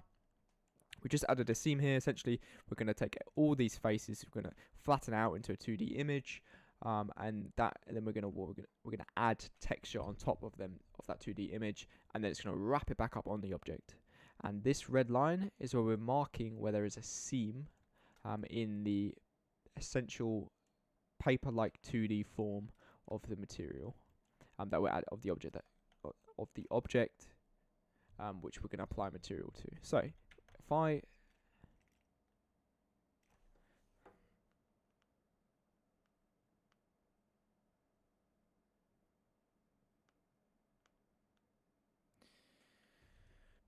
press tab A, sets everything. U for UV mapping, unwrap. Go to UV mapping tab, boom. So basically these little squares is where we've marked the seam. So if we press this one, if we go on face mode, boom. That's that section. This is this section, and this should be, because there's no seam here, it's 1, 2, 3, 4. As you can see, if I select all of them, 1, 2, 3, 4, top, bottom. Lovely. Not going to go into too much detail, as everything will take way too long. That'll be another tutorial, don't you worry. So I'm going to make them a little bit smaller just to clean things up a little bit. But in general, this is all going to be the same color. So, not the biggest deal in the world, I guess. Boom. Now, let's get the UV mapping for this. So we're going to hide all the legs and the top to make things a bit easier on ourselves. Same thing again, we go all the top edges. I think we're missing one just here. Yep, mark seam. We are actually going to do the corner edges in this one because it's a bigger object. I think it makes more of a difference. If we have problems with the tabletop and we need to do the corners, we can do that, no worries. No, definitely not edge slide. You want to right click after selecting them all, mark seam. Goes red. If you miss one, it's really not a big deal, just go in and press it again. Mark seam, all the way around the bottom. So in terms of how our UV map, our basically paper mache version of the object is going to be, we're going to have, let me finish off this last edge. We're going to essentially have, I need to do more here, but if the chores one here, it would be face, face, face, face, face. All one part of the UV map, or UV one. So you could add different stuff to different. The reason we do this is if there's no UV mapping, and we're just doing the whole object, we're going to put our material over to the wood material, and it's going to get distorted because it's going to be stretching over all the corners. Hello, Ma. Thank you for the comment. Hello. It's my face. It's going to stretch the material essentially. Whereas when you have the edge loops in here, it's just going to print the material on this side, print the material on this side, print the material on this side. Versus if you didn't have any of it, it'd try to print it over all of it. It's going to get stretched where the corners are. It's just going to not be fun. So next step, add edge loop around this section. Because again, this is a complex section. It's going to get confused. It's not going to enjoy it at all.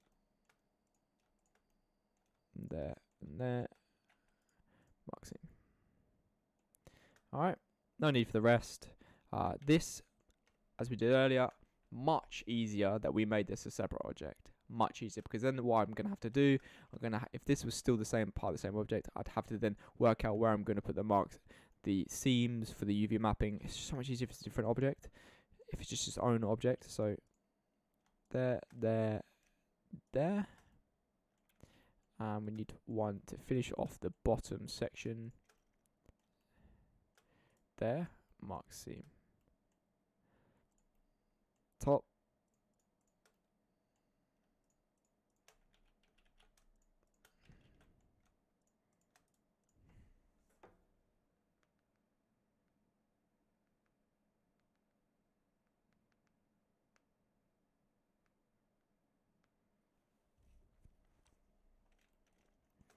Absolutely wonderful. There. and there. Mark seam. 8. UV unwrap. Do for this as well. So a little bit confusing, but at the same time, right now, that's looking very nice. Honestly, looking nice and neat.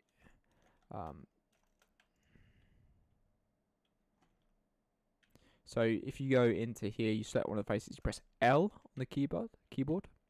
That's going to select all of that part of the mesh, which is why it's important you close off. So let's say mark seam, mark seam, mark seam, mark seam on this part of the object. If I'd missed out this edge, it's going to count these faces and these faces together. It's going to mess it all up. You need to close it off by having edges all around.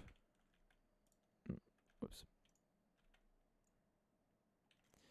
This side is there. Let me just let that.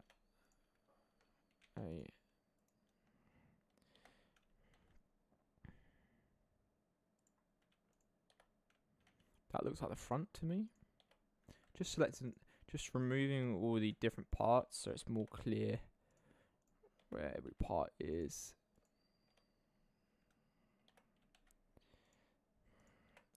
Space is always good. You always want space in UV maps. You don't want things overlapping too much. Beautiful. This one, just make things a bit smaller. Give it some more space again.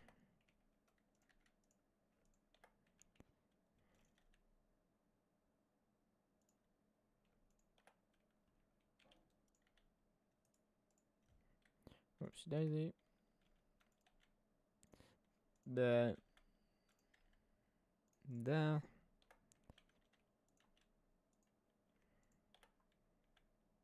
So, like I said, I'm going to upload this whole live stream onto YouTube after this, but we're going to cut out all the bits where I'm AFK and everything, cut out all the smaller bits. It's still going to be long though. It's going to be a full live stream you can tune along to. If you miss any bits, that's fine. You can come back later. Just make sure you subscribe so you keep it updated. Alright. Wonderful. Now, the legs do need their own UV mapping, and the same for... I've done the top actually, so don't worry about that. I've done the top, I've done the draw. Top, let's get the top back out. Let's rename it, make sure everything's labeled correctly.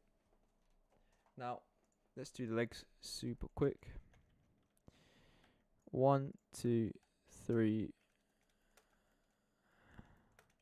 4.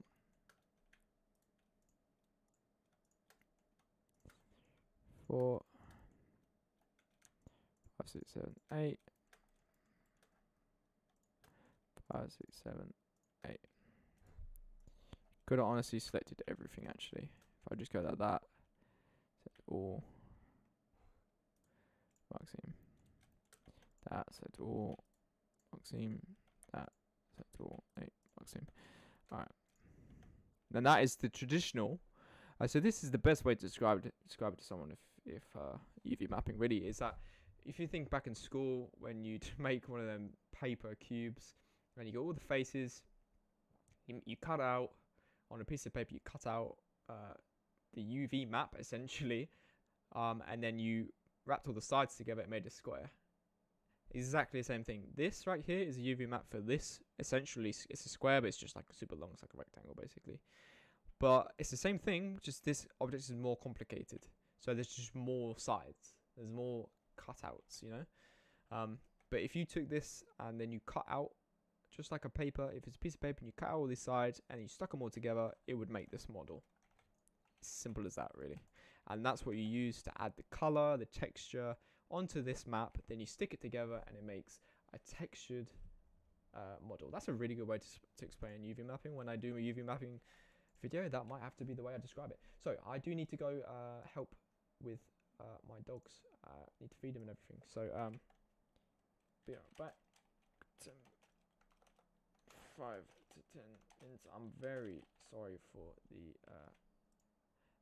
constant AFKing. Unfortunately,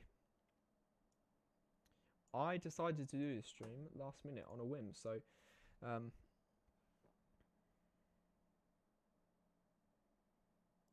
I wasn't even expecting to do this. So yeah, I had other things planned. So 1 second.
Alright, alright.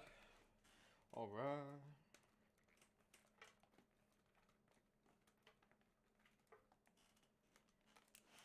Alright, we're back. Apologies. We're back for good now.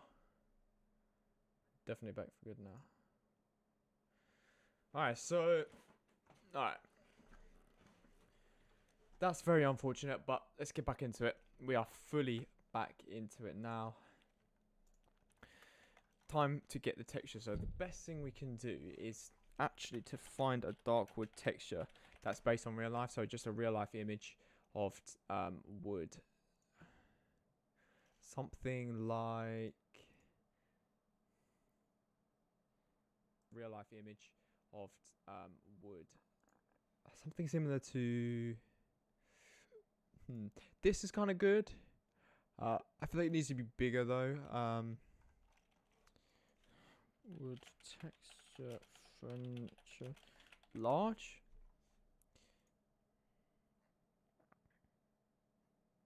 Obviously they didn't get the large memo.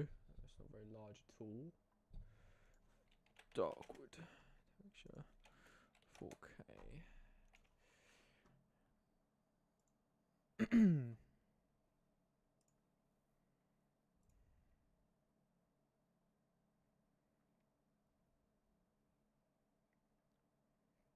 Let's keep going until we find the texture that we want to try use. Very rare that first texture we use works well. I'll be honest, very, very rare.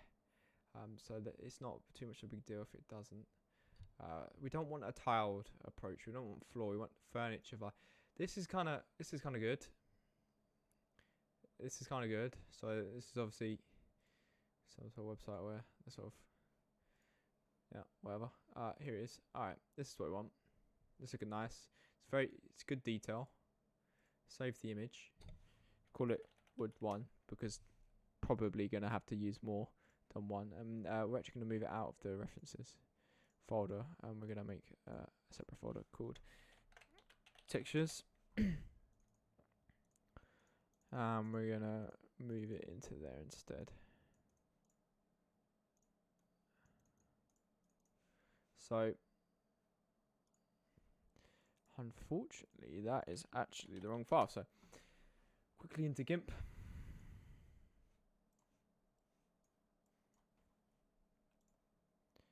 Very nice detail.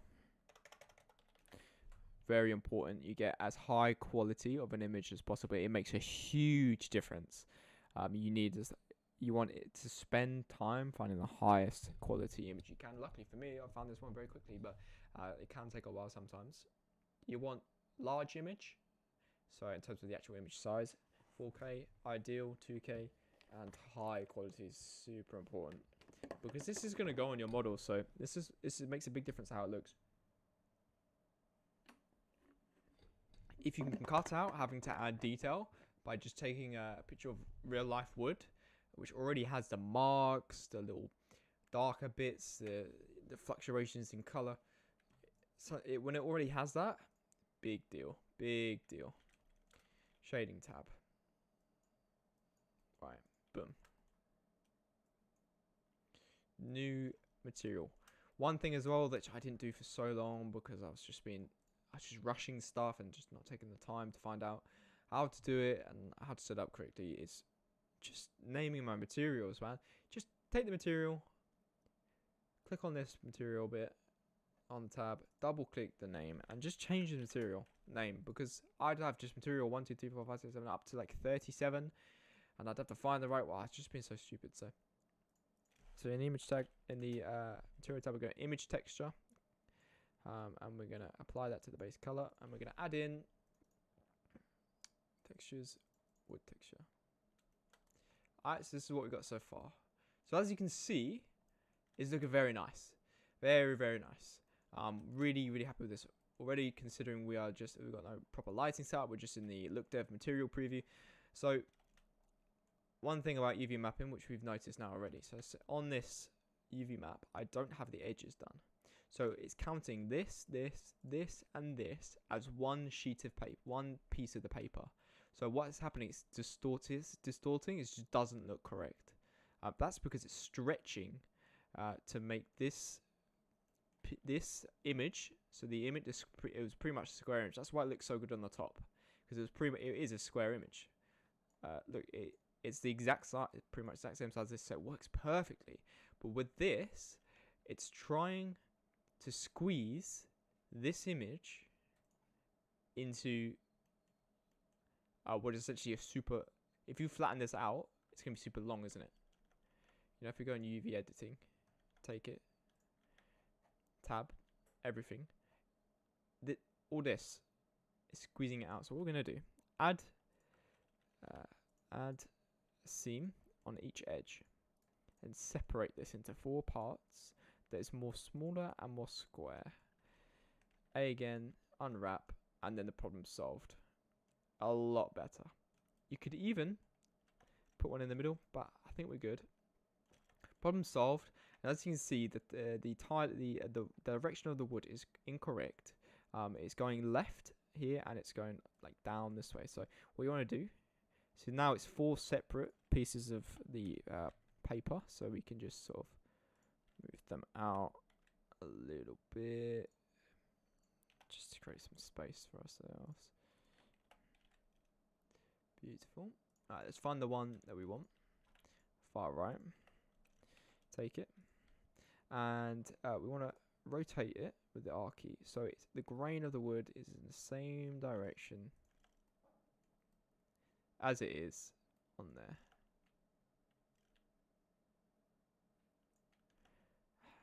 Let's make it a bit smaller.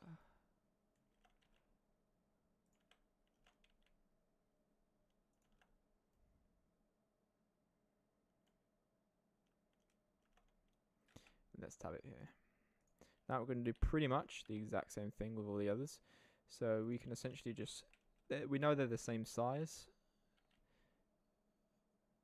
borderline pretty much. So we can just make it similar. Drag it down.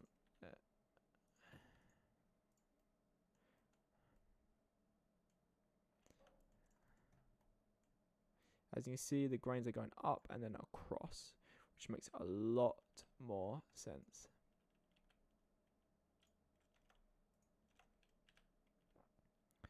Might play around with them being larger like that. Play around with that. We can make them much smaller, more defined. Let's have a look what looks best.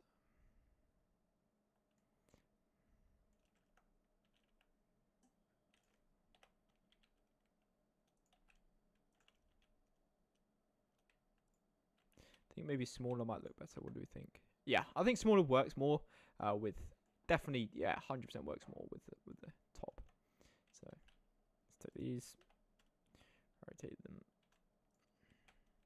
sideways. So we are just individually changing the UV map, which is therefore affecting how things look on here. Sorry.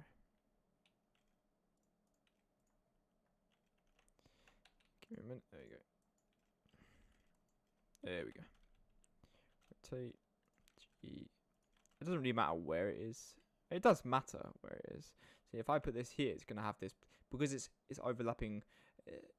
Always important when you're UV mapping to have the actual correct image in the background. If we had, like, say, this, it's going to be quite hard. If you have the actual image, you know where everything is. So this is where it is on the object. So if I put this here, this side, what is this side? Let's see. 1, 2, 3. I'm looking for it. Look, it's this one. Will have this dark, should have this dark mark in the middle, which it does. See there? That is there where that dark mark is. So let's remove that. I don't like that, but just for the case of showing. Boom. Now you got that nice wood texture on the top, and we're going to add that. Going to be more difficult. Might have more problems with this one. Let's see though. So shading, just put wood on. Yeah, not looking too bad, to be honest. Stretching going on here, we want to fix. Side's looking decent. Front's looking nice. That side's looking real nice. Maybe a bit smaller. So now we just go in and we individually change. So let's change that.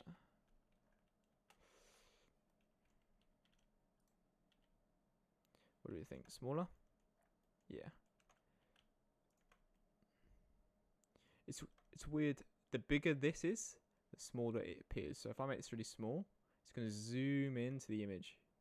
If I make it big, it makes sense if you think about it, but kind of fucks with your head a little bit. There we go. I'm going to have some overlapping here. Here's what it is. It's important to make it look nice. Alright.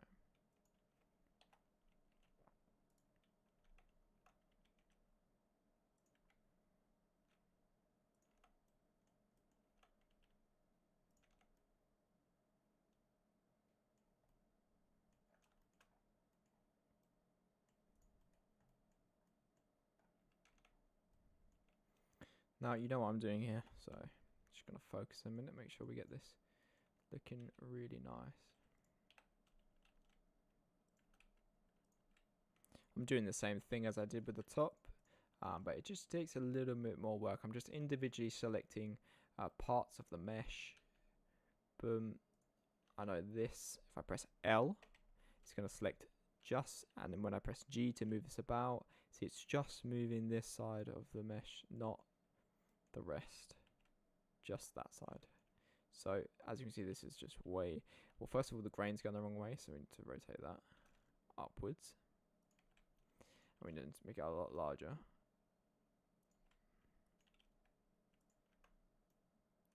As you see, it just looks a lot more natural now.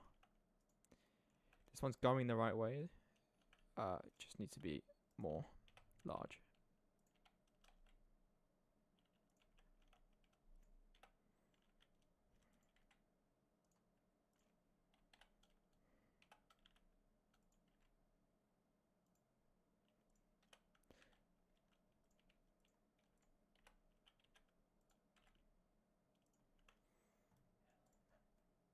Looking nice.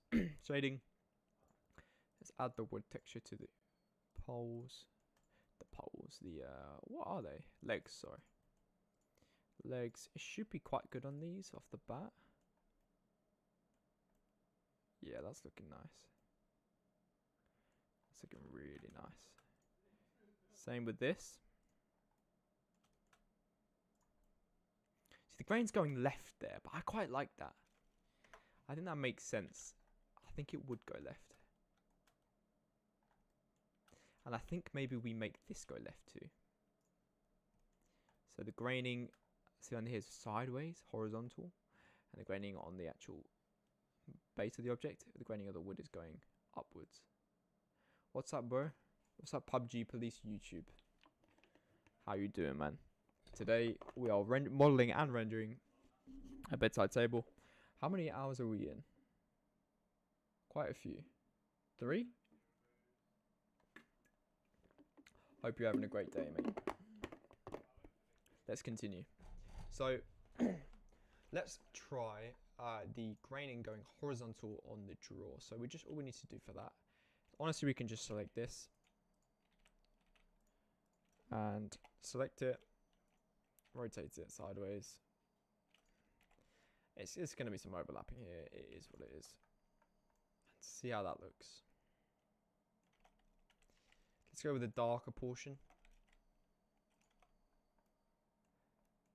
And let's make it larger, smaller. Can change it later. I'm undecided at this point. Feel like I need to see the feel like I need to see it in rendered form when we sort out our lighting and everything, to fully be comfortable. Time to work on the rustic sort of metal we've got going on with the handles. Okay, so first of all, we've got the mirroring here is a little bit distorted. Let's fix that. Let's fix that up. There you go. Alright, so make new material. Make sure we name our materials. We're going to call it rust metal. Rusty metal. I mean, it's not really rusty, right? It is rusty. It's an old. It's supposed to be. It's supposed to give off a bit of an old vibe, with this one. So a little bit of an old vibe going on. So okay, so let's let's zoom in and let's get this right. So it's a metallic up. Roughness, if it was a shiny new metal, roughness would be low. High reflection, but it's not. It's a rustic old metal, so it's going to be higher roughness.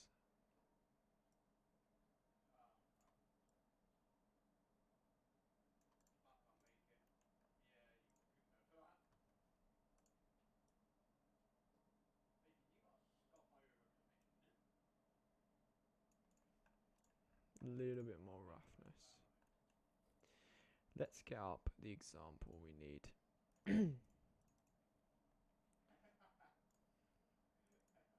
So this is what we're roughly basing on, very roughly.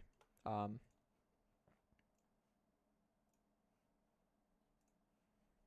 my god, too many tabs open. Too many tabs open. There we go. This is sort of roughly basing on. Obviously, I haven't done the little X detail and stuff because I'm trying to focus on the rendering on this project, not so much the modeling. So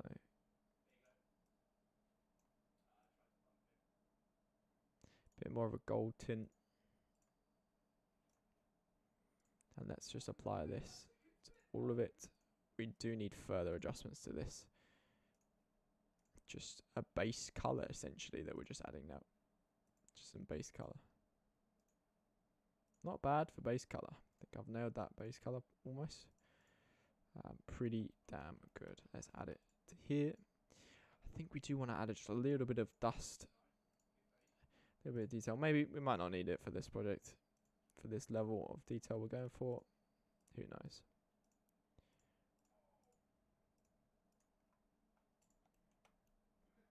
Looking nice.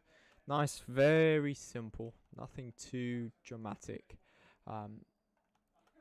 Again, we didn't want to go too dramatic with the design. A bit box looking is what it is. What we can maybe do is what I'm thinking of now is if we just subdivide the top, it's gonna look crazy wrong. But if we add in one edge loop here, make it a bit bigger perhaps, and then we take this face, we add one of them in there.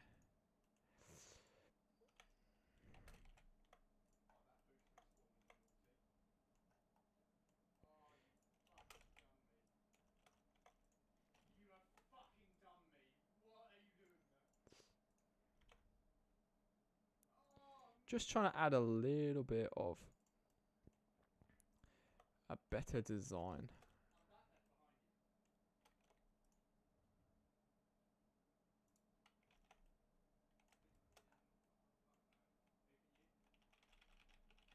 Let's remove the inset faces we just did. Edge loops instead. Edge loop. Edge loop. Just to add a bit of detail to the design so it's not so box looking. So it's got a little bit of a curve at the top. Bump it up. Much nicer, I feel. Much nicer. And I think I'm going to do the same to the legs. We're just going to add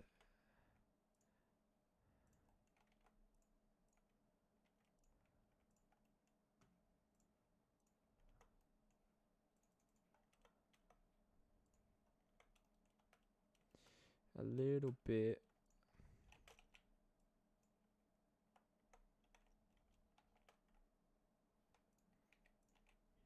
of this.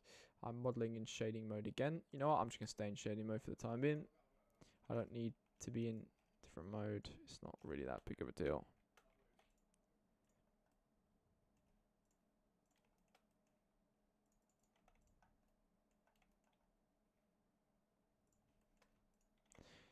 just so essentially it's still pretty much a rectangle.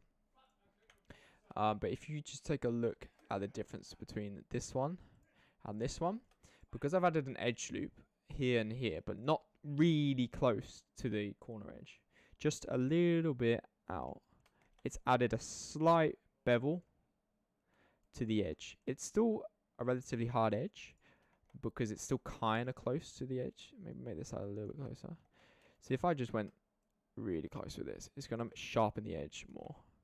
The closer it is, the sharper it is. So just a little bit out, like I said, half a centimeter, and it adds a little bit of curve to the still hard curve edge. And then when you look at it from here, it looks a lot more natural than this, where it's just a straight hard edge, like literally just bang, straight hard down. That's it.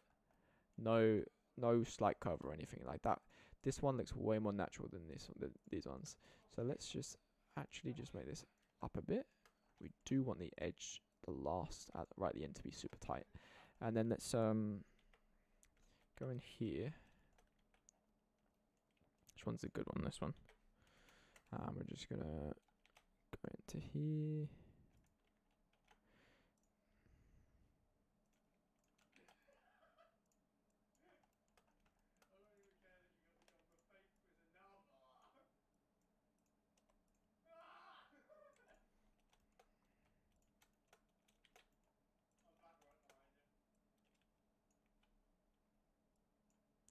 And delete the old versions. You can even see from the top, it's still a square. It's just the edges are curved. It's not a circle. It's still a square, but the edges are a bit more beveled essentially. Adds a little bit more realism to it. Well, a fair bit more. I think it makes a really nice difference. So let's rename these. Just doesn't really matter that much. Just make it 1, 2, 3, 4. Just for the sake of it. And then base. And then top. Alright. Now if we take a look at it, we do need to up a bit because there's a slight gap, and that is putting me off, but that just looks a lot more natural. A lot more natural. So we're just going to add just a little bit more height to it, like that. Each corner. Let me go back 1 sec.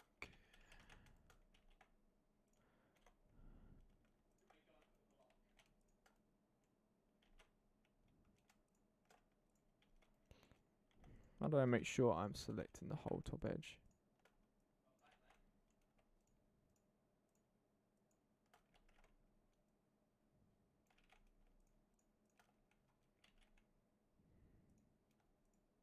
See, this is why it's annoying to change shapes when you've already subdivided and added edge loops. Kind of annoying.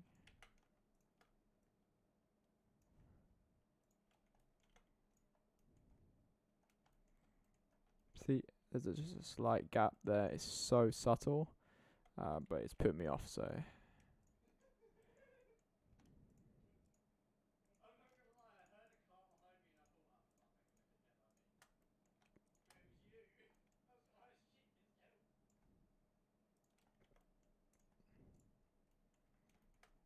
Wonderful.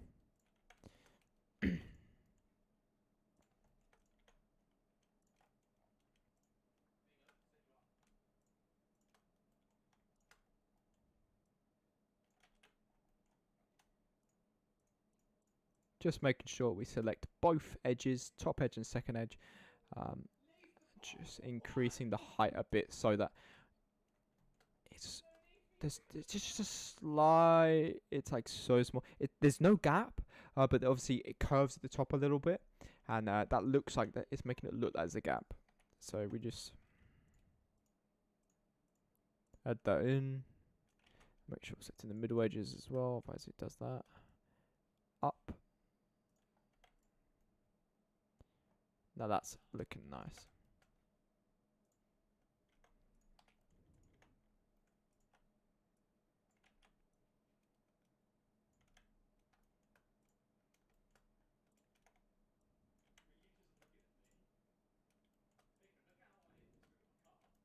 That one's wrong. One sec. Let me just fix these ones. That corner one is still the original. I think I deleted the wrong one. Happens. This one is still the original cube-like, 2 cube-like one. There we go. That's better.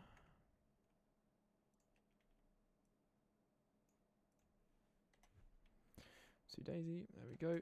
Top, add it on, boom. Way more natural looking. We've got more bevels and edges and things.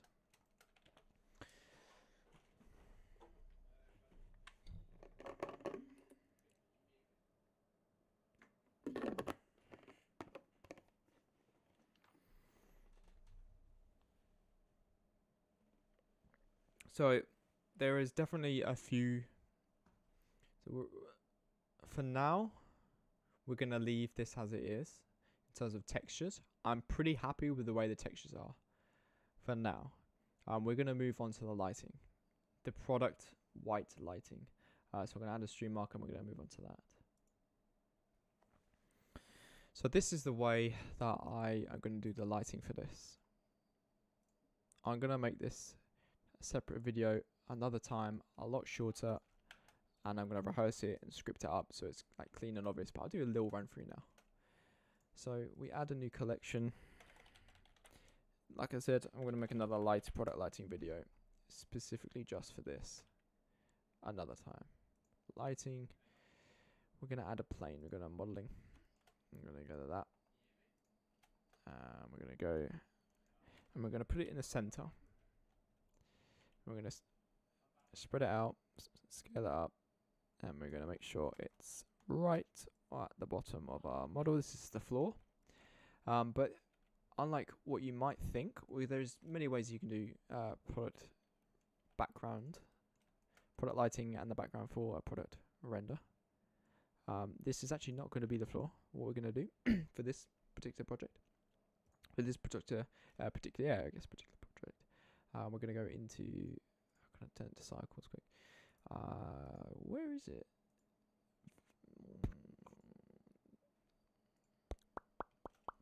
Give me a minute. I always forget where this is. There you go. Object, the object mode, visibility, and then we're going to go down to mask, shadow catcher. It's going to turn this plane into a mask, and it's going to be a shadow catcher. Essentially, what it is it, as the name suggests, it catches the shadows. So in the render, this plane will not be visible, but it will act as a mask where it's going to show shadow from any light that we add in. Brilliant. Now, what we're going to do, we're going to go into one of the projects that I've done recently. We're going to copy and paste this world. I always do this, so I don't have to just remember it off by heart. I probably should learn off by heart, but it is what it is. Shading, I'll do a tutorial on this, like I said, a more detailed tutorial. And we're going to copy the world, this world node tree in. Okay, the node tree explains. So we've got a texture, coordinate and mapping node into an environment texture, which is our HDR texture. We're going to go grab our HDR, which is our environment. It's the image the engine is going to use to create an environment for reflections and things. Okay, so Photo Studio is just an HDR of a HDR image, 4K, might even be 2K this one, of just a Photo Studio. Good reflections it has. Okay, color into the normal background, which will be here when you start. It'll be background world output. Plug it into the background. Plug it into a mix shader. Then add another. How do you add this? Oh, you just duplicate this one. Sorry, just duplicate this. This one into the top of mix shader. This one to the bottom mix shader, and then add a light path node. I believe it's called. Yeah, light path node. And plus is camera ray into the FAC and shader into the world output. This one is going to increase how white the background is, and this one is going to increase how strong the reflections of the world are. Next step, we need our lighting, because if we render this now, it'd all be good with the background. We're going to get a bit of lighting from the environment texture. It's looking nice, you know. So this is the best way I found to make a super clean, very clean white background. You know it's 100% white. You know it's 100% white. Although one thing you do need to check, if you're in cycles, go down to the render options, color management. You are on standard, not filmic. Watch what happens when we go filmic. It's not pure white. Standard. Always standard, and usually always medium high or high contrast. Medium high for this one, I think. But as you can see, it's looking flat because there's no lighting. The only there is some lighting from the environment texture, but not enough. If we increase this to 2, that's just not worked. It's not worked either. Oh, my number locked. There we go. Should increase the environment lighting, and if you want to use that, you're more than welcome. If it works, it could work. Could very much work. It's looking nice, but what I like to do is keep that to 0.5 just to get the reflections, the sort of baseline lighting, and create my own lighting, which I have more control over. Which we are then again going to go down to bag. Not bag. Actually, we can go bag. It's not really a big deal. And we're going to copy our light. This is our mesh light. So I use mesh lights, which is where you use a plane. You set it to emission. And you use that as your light rather than the lights that they give you inside Blender, the baseline lights. So all this is, right, okay,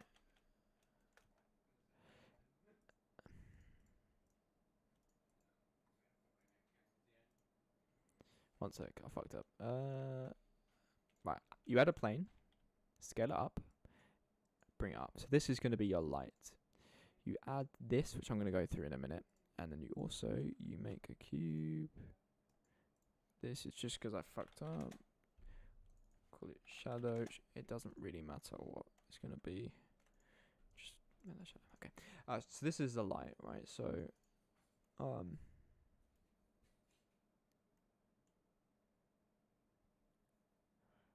it's quite simple actually. It's actually very simple. So you're going to start off with a material output and a principal BSDF. Delete the principal BSDF, add an emission shader. Plug the emission shader into a mix shader into the top one. Alright. Add a diffuse BSDF. I got this from another YouTube tutorial, which I'll credit when I do the actual video. And plug that into the bottom shader. A geometry node.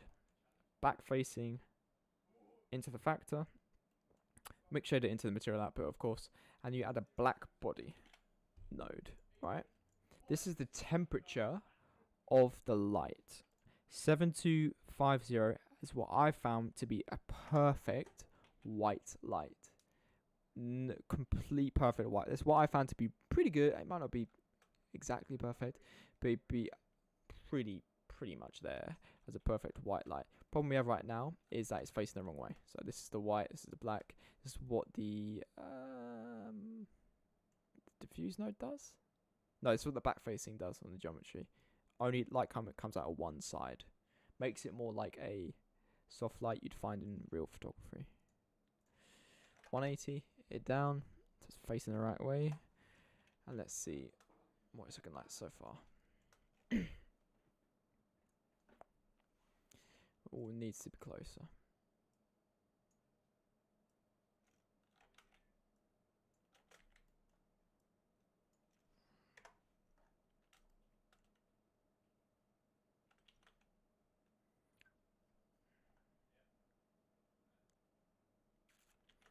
Definitely work to be done, but it's looking good. So, looking pretty good so far. So, 75 is what I found to be really, really, really good for the color. But if you go 4000 and you go 2000, you'll notice everything gets a bit more orange. That's because the light has moved more towards orange. You can create cool sunlights like this if you're looking for an ambient vibe, but if you just want product rendering, 7250 is a really nice balance. Now, you just work this as if it's a soft light in real photography. A soft box light in real photography. You just rotate it and it's just going to shine light wherever the white is. You put it wherever you like, or however you want.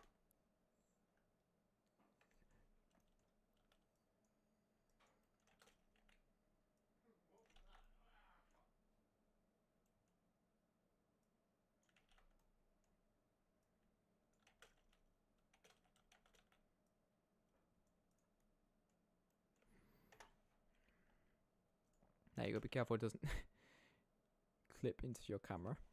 And you can also increase the, so if you go back into World tab, as I said, this increases the environment, the strength of the environment, and this will also increase the strength of the white. Once you get to the point where it's proper white, adding more on doesn't do anything, really. But if you want a more grey background, or dim background, you can do that. For me, one, you can always go two just to make sure it's proper white, is the best case. You go back to the object, onto your light. You can increase the strength of this with just increase the strength of the emission, and it's going to increase the amount of lighting. So now we're at the point where it looks like when we had it when we just used the environment light, but it looks better, and also have more control. I can increase it. I could move it to this side. I could move it up. You have way more freedom. Way more freedom.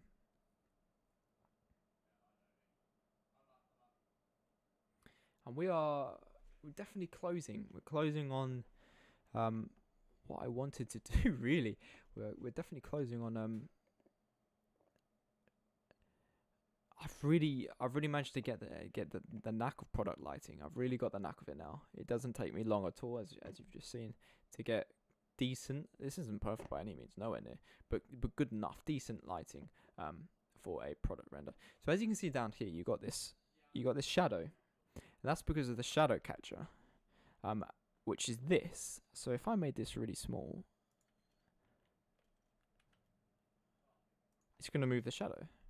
The shadow's just going to disappear, you know. And if I hit it, the shadow's gone. So if you don't want shadow, you can do that, but shadow always makes it look more realistic. So I would always recommend having this. But what this white background is perfect. This is the definition of an infinite white background. Like, there is absolutely zero. You can add a plane, add another edge, bevel it as much as possible, add lights and stuff, but there's still always going to be the slightest bit of a horizon every time. But with this, you're making the whole background white, all surrounding the object. Look, if I go out, everything's white. The world is literally white, but we just added a shadow catcher, which we can make bigger if we want. We can make bigger and move just to catch even more shadow. Oh, not that far, not that far. Oh, too far again.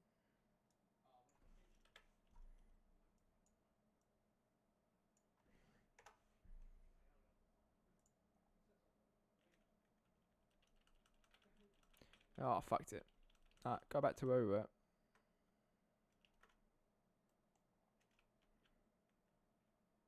Computer might crash now. It's cool.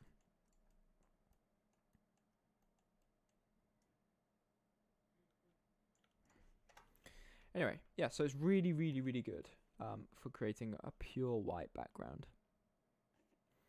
So I think what we should do now is we should render this and just see how it looks properly rendered. So let's go. Let's make the light a little bit let's go 17.5. What should we go? Yeah, 17.5 looks really good.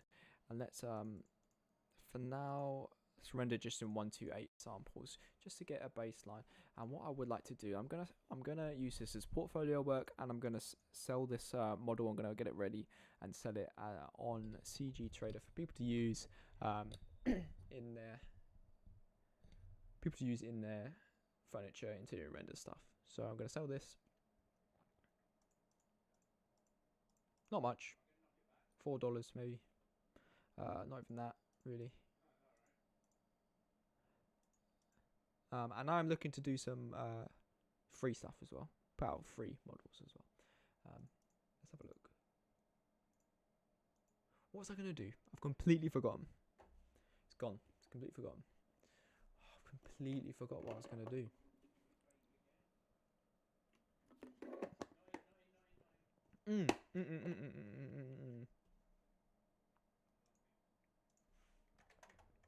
Change the size of the box to what is the native Upwork size for images on Upwork.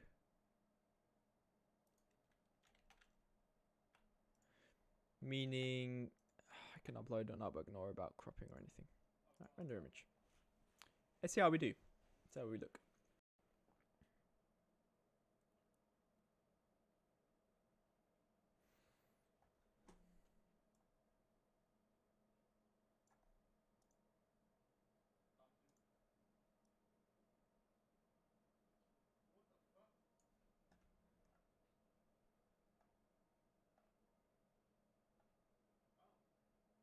So now we can really get to see the detail.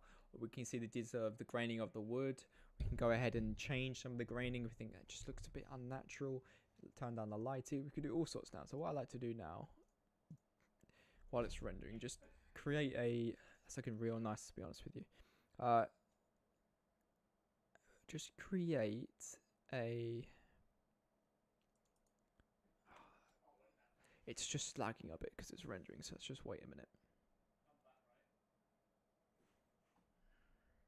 Yeah, not responding, not surprised. Let's let it finish.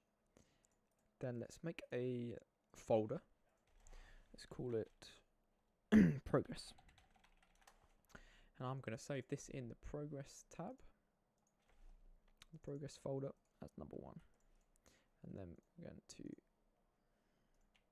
just minimize that. Let's open it up and have a proper look at how it's doing. I shouldn't have closed it. That was silly of me.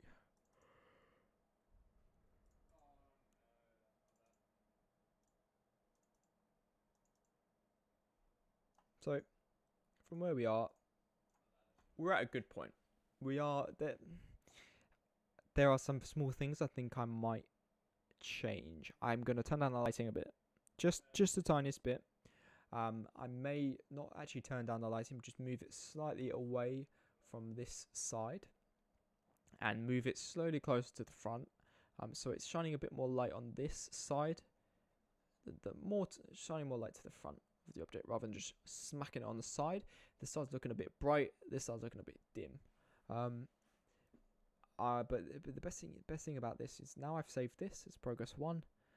Have any issues? Don't like the lighting change? Don't worry, I've got this render still. Fantastic. One thing I may do. Lower the camera a bit. For this baseline, I feel like it's a bit high. It's making the bottom look a bit skinny and the top a bit tall. So let's try them changes now. Let's go back into Blender. We are going to do multiple angles of this, but for now this is just the first angle. Let's make another camera, because if I just get a new angle and I really don't like it, I can just go back to what I had before. But that new angle does look better. I think that looks nicer. And let's just play with this a bit.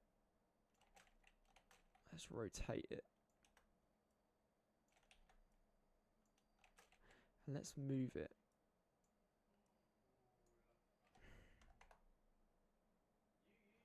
Right, and then up and out.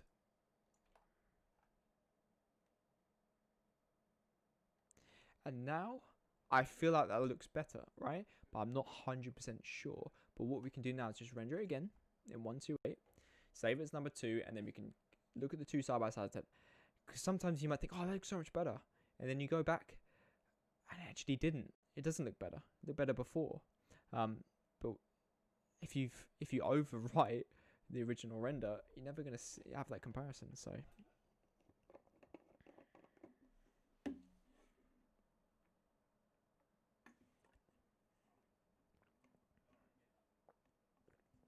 let's let it render.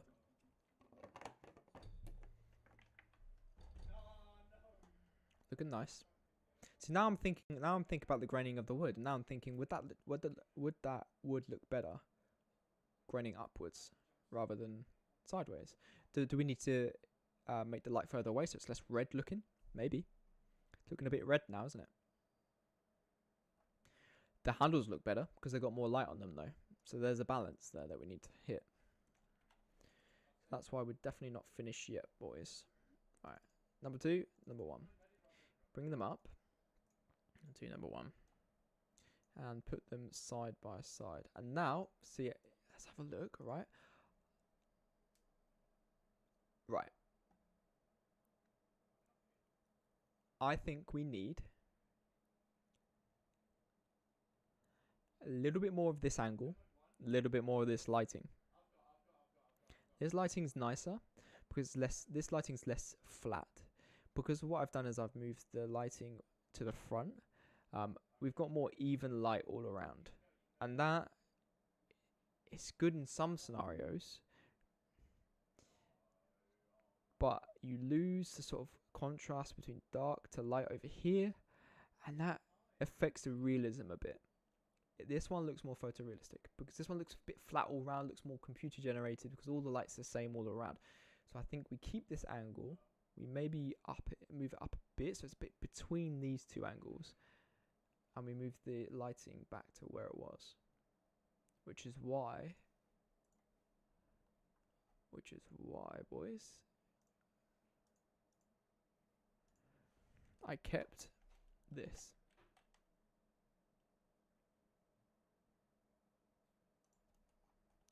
So we can just move it. This is the lower one. This is the higher one. The lighting, let's move it back around a bit.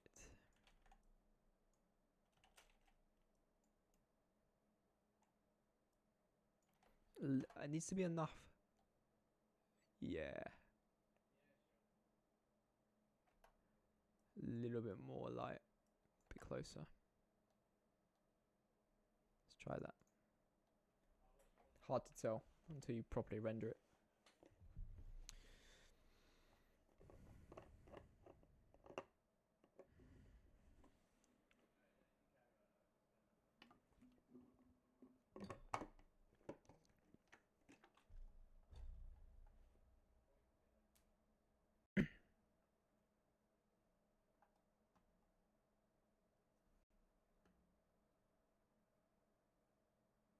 You know what we can do now? Let's just quickly change the thumbnail of the stream. Let's just change it to that first render. Why not? Because that's where we are in the we can change to this one actually. This one's looking really nice. Let's change to this one. Because that's where we are in the project. So I'm going to update the thumbnail of the stream to where we are at in the project. Save it as number 3. And then let's pop that in there. Actually, no, let's not do that because it's not the right size. Brilliant.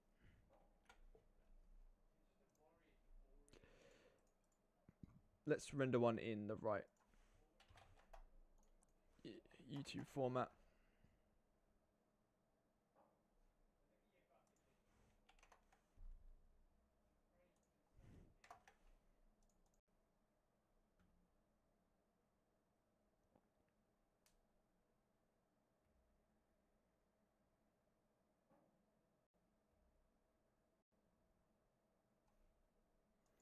You know what? I can do that later. Once we finish the stream, I can do that then. So let's take a look at what we got then.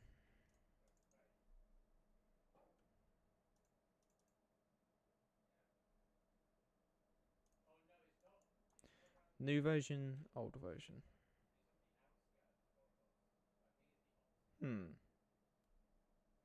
First version. This is what I'm thinking, boys. This is what I'm thinking. And girls, potentially. Whoever. I think the first one's still the best.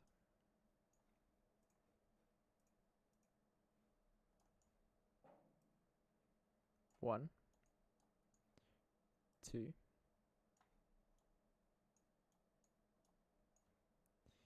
Very subtle differences here. Not a big deal, really. The grand scheme of things, but we want to make sure we get the perfect result. Lighting's definitely worse now. 100%. It's too dark now at the front. The best lighting was between these two. And the camera angle. It doesn't make too much difference, but I think 2's better, you know. I think 2 is the best camera angle. So let's go back to this camera angle. Let's move the lighting round again. So it shows. I was waiting for Blender to crash eventually. It's been a while, you know. We've been streaming a while, so give it that. Let's rotate this around.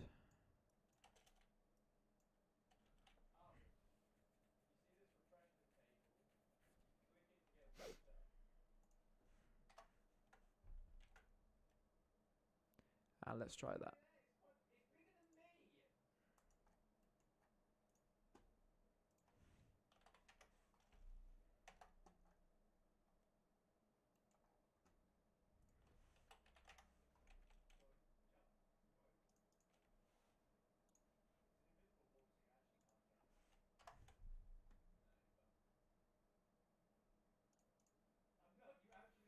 Let's give it a go. Let's give it a go. Give it a go. Give it a go.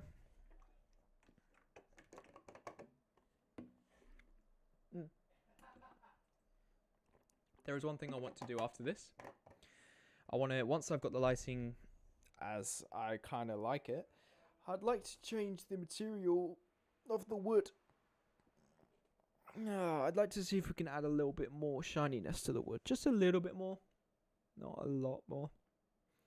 A little bit of glossiness.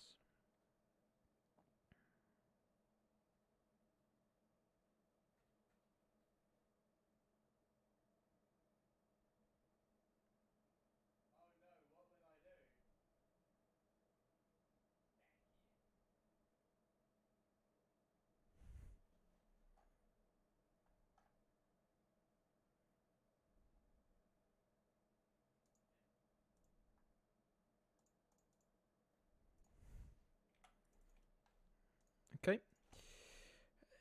It's time to evaluate. Everyone's verdict, please. I'm thinking that's looking nice. I'm thinking that is the best lighting and angle we've had so far. That angle seems a bit high. Let's compare it with number 2. This seems a little bit bright. But that is just as good. I'd say these two are definitely... maybe this one's better, you know, because it shows a bit more. And number 1, yeah, that looks good. That's still looking quite nice, to be fair. Number 2, I think is 2 and 4 are the best so far, and that's because I think this angle is 100% the best. Let's see if we can bring it around a little bit more to the front.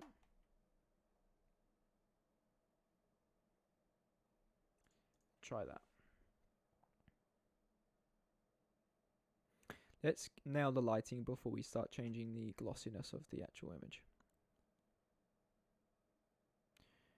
We had a high of 4 viewers at one point in the stream, so I'm very, very happy with that. Very, very happy with that. An average watch time of 20 minutes. For a first stream, that's pretty good. So let this render out. The real render will up the samples, up the quality. You know how it is. But for now, and I will try another angle as well. I want to get like one more showing the top of the furniture, because I think the top looks really nice. And I'd like one looking down from the top, showing the top.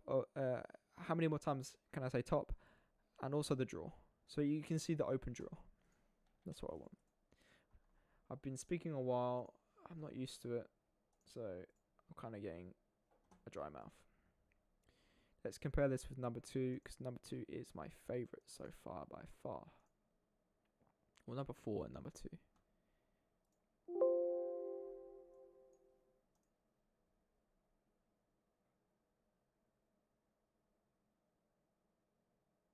I still think number 2 is the best, you know.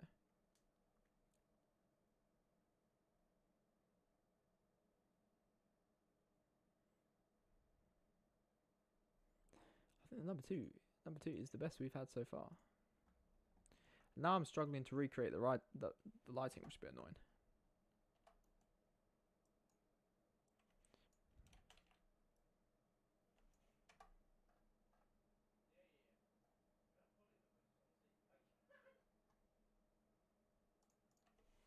I'm sure this is very similar to the lighting of number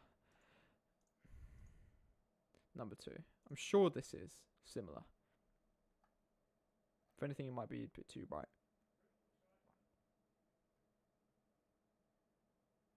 In which case, we can move it back a little bit.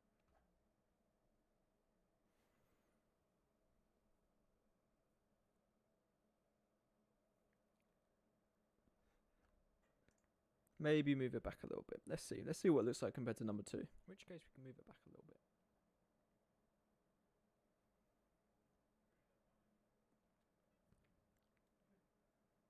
Let's see. Maybe move it back a little bit. Let's see. Let's see what it looks like compared to number 2. It's looking good now. But you never know. Could look worse when we get in there. Could look worse when you compare it with what you've already done, which is so important. You know what also is important? Splitting up your project between sessions. Very, very important, because hindsight on the next day is a wonderful thing. When you've been staring at your model for so long, and then you take a bit of time off, and then you look back and you think, yeah, you know what, actually, yeah, that doesn't look nice. The next day, it's so much easier to tell yourself that. See, now this is looking really nice. Now, I think it might be a little bit too bright. But I don't want it as flat as this one, though. I just want a little bit further away. Like, maybe like, it's gonna go this, like, this much. Like, this much. It's like not much at all.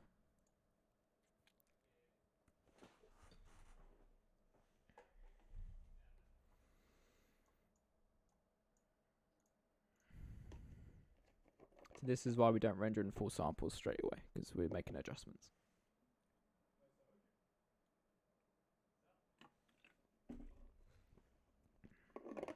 Because I realized as well that I didn't make any changes to the material of the wood. I literally just applied the realistic wood texture and UV mapped it nicely. That's all I did. I haven't actually changed anything in Blender in terms of the roughness or anything, so I want to play around with that. But let's get the lighting perfect first. Let's get the lighting perfect to the point where it's like, damn, I love that lighting. I would use that as a render, and then let's mess with the material in case we don't like the material. What I'll probably do is I'll duplicate the material, make changes, and if I don't like it, I can revert straight back to what it was originally.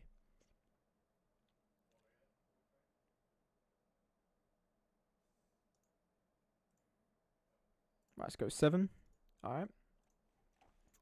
So, let's have a little look between 7 and 6. Should be a little bit darker, but not too much. Just the smallest bit. Let's have a look. Nah, I'm really liking the look of that lighting, not gonna lie.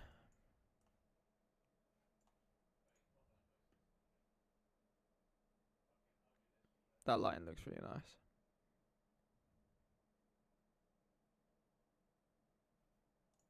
what I'm gonna do, gonna go up. I'm gonna move it the smallest bit closer.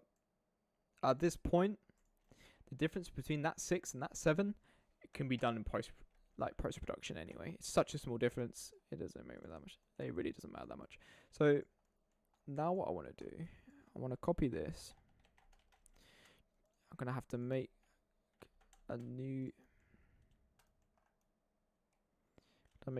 Cube just to add a new material in it and call it wood 2. So it's just another attempt at the wood. I'm gonna paste it in, make it wood 2, should look the exact same. But then let's just make a few changes. What should we do? Let's lower the roughness, right? So see how you just get a bit more reflection there? Now let's try that. Don't like it, you can delete it. Delete wood 2, go back to wood 1.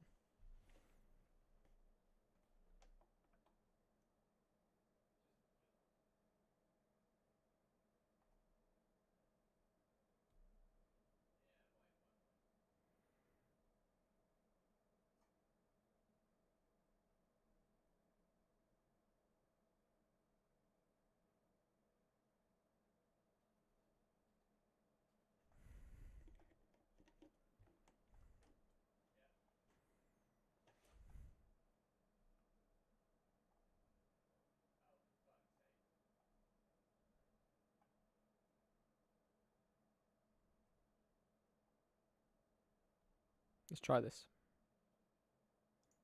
Save as. Number 8, so we're racking up the attempts now. Number 8. Right. 7. 8. You can barely tell the difference. It's so minimal. It's barely made a difference. I think it's good how it is. I can't lie. I think it is just good as it is. I think it'll be more visible when we go into the top view, because you get the reflection of, you get way more reflection from this light on the top view. I want to decrease the light a bit, see if it just looks a little bit less red.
Let's try this. Number 9. Progress. Number 9. Number 8. Again, this is such a subtle difference. Probably just change it in post. Yeah, that looks better. This one looks better. I mean, maybe like 16, but it's not a big deal.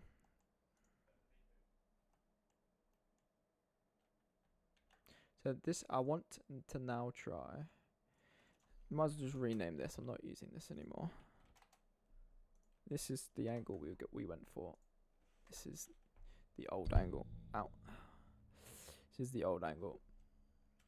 Let's Shift F to fly around and get a new top angle.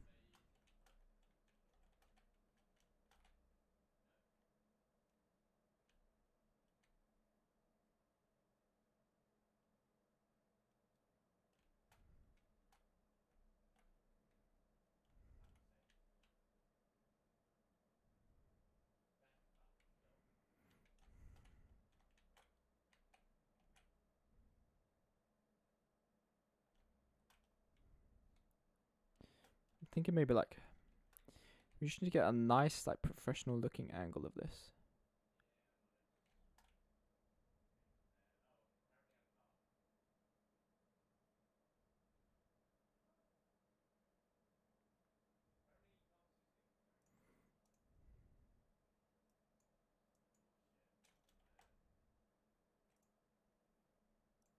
Obviously the lighting is going to be a bit skewiff, but let's see.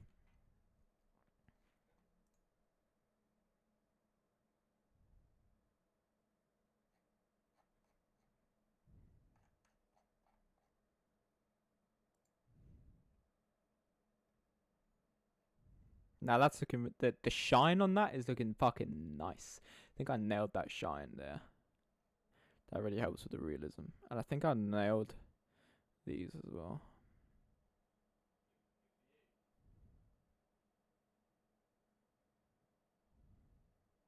I need to need to fill this. It's just like a gaping hole. I need to fill that. I might as well do that now, real quick. Oh, whoops. Save it. Might crash when I go look dev. It tends to do that. I think it just runs out of memory, not gonna lie. I think I need to get more memory on my computer. Let's just fill this. So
just making sure here there's no clipping.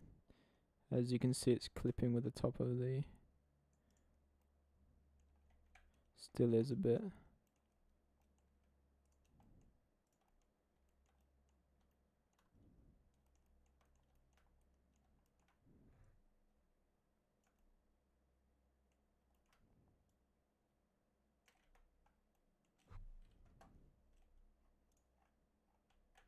There you go. Round up. See how that looks, shall we?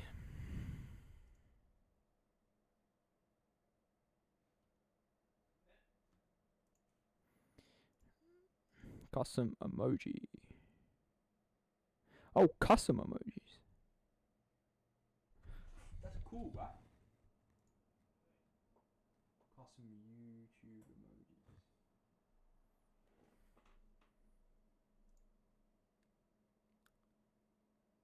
I did say hello to PUBG Police.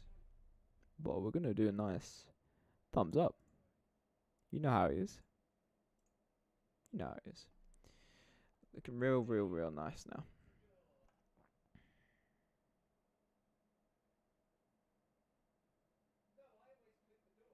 I like this angle. I'm happy with this. I'm happy with this angle. The only thing I'm thinking now, the color's gonna look different because of the lighting. So we need to play around with that.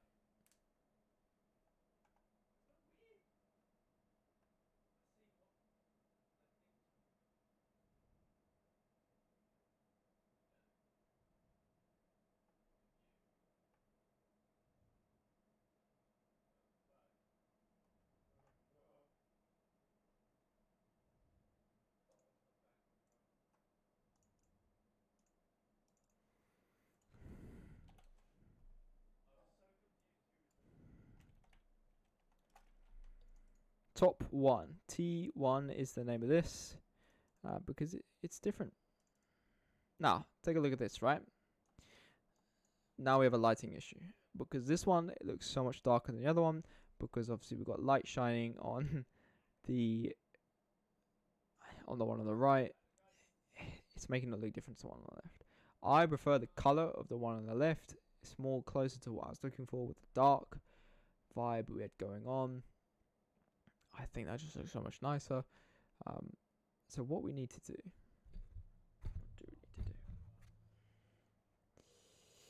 what about number 2?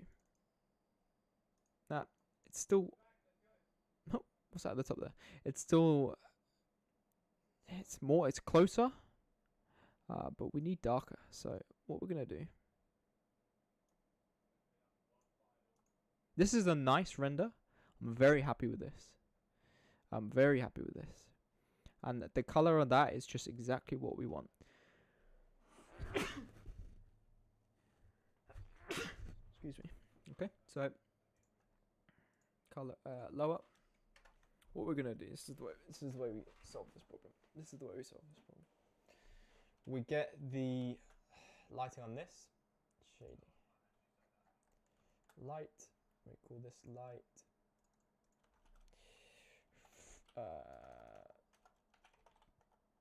Top, right? You get a new plane, new light, new material, light, front. Okay. Then we copy the light top onto the light front. You have to do it a lot of times. Control-C, Control-C until it says copied in the bottom right. Boom. And we make this a lot less. And we just delete this. And then we make this light front. Now, if we take a render of the front, we use light front. And if we take a render of the back, we use light top. We use light top. Let's just see how it looks in rendered view in thingy first. We need darker. We need a lot darker. But we need a little bit of shine on the front as well. Still. So it's about finding that balance. So if I make this 1, see how much darker it goes. If I make this 5, it's somewhere in the middle, but it's looking a bit flat. Make it 7, it's sort of getting there. And let's use this as a reference. We need a similar lighting to it.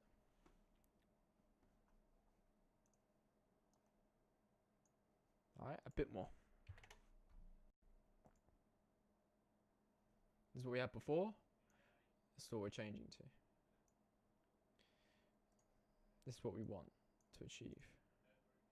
Something like this, roughly.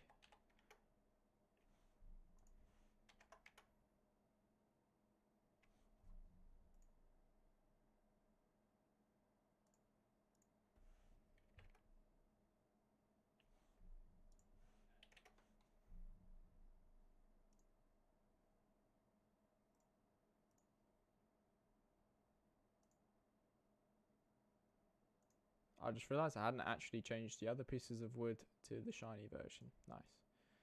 Well played.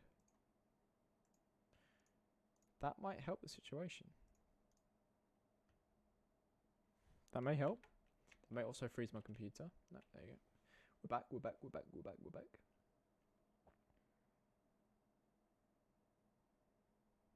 So now it's got a little bit more of that shininess to it. We like that. We like that a lot. So let's go to this. And let's try 8 again. That might be a bit dark, you know. Let's try 10. Let's go with 10.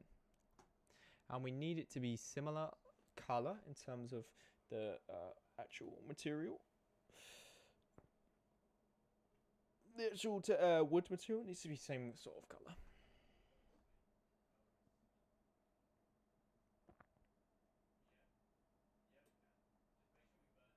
That's too bright.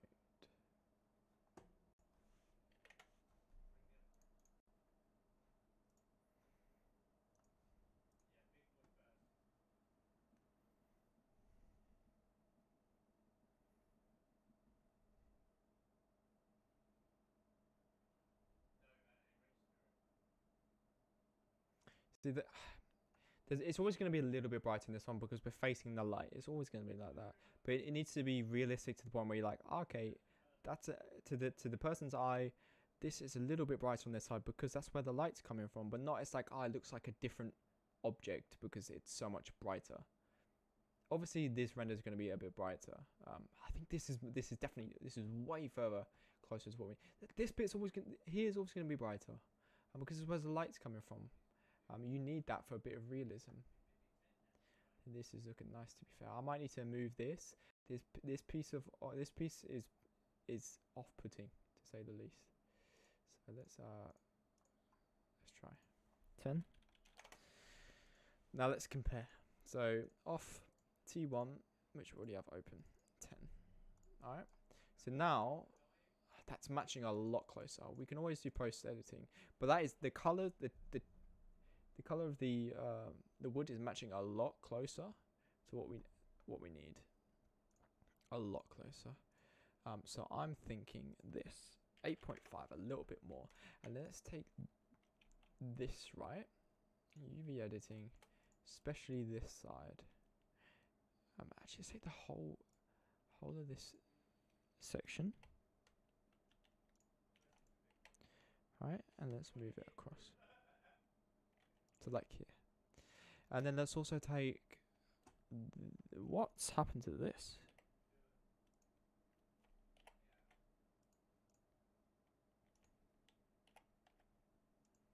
What's happened there? Let's fix that real quick. What's happened there is we've probably got something. Found it.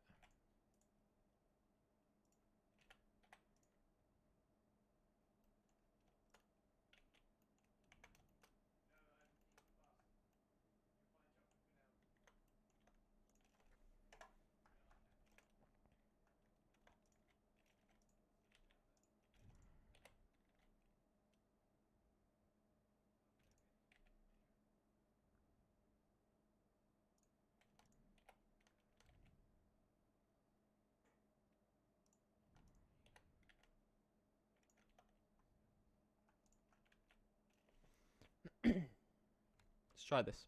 So we basically what we've done.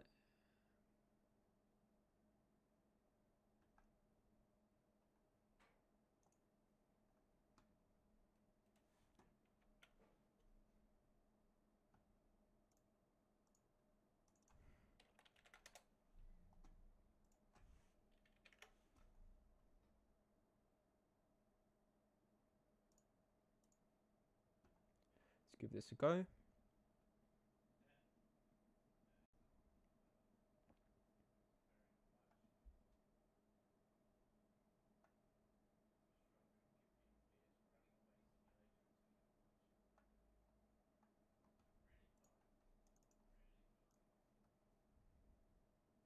See how close this wood is to the other render. All about changing. It was all about playing with lighting. Lighting's huge in product rendering. But luckily, we don't have to mess around with too many lights. We're just basically changing just the same light. Now now you'd say, yeah, that's the same object, just different angle. The lighting on both is very similar. Very similar.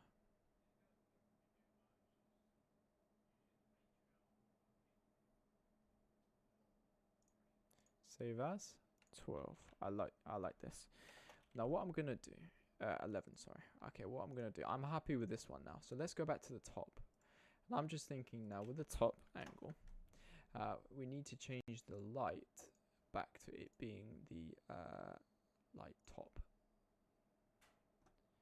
and so it's a bit brighter, essentially. And I'm gonna move this back to normal wood.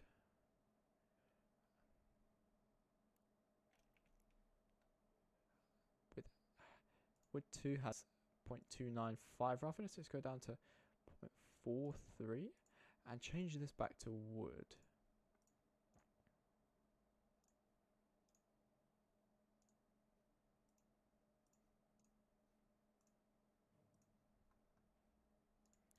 And see if we can get a little bit less reflection in this one. But we will save it as T2 in case we prefer. The original.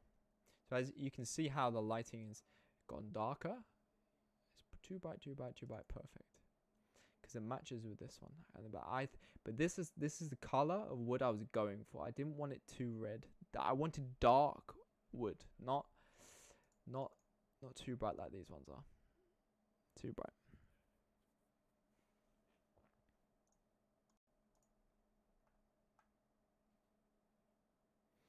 And I think this looks better because it's facing the light more. It's naturally gonna have more reflection.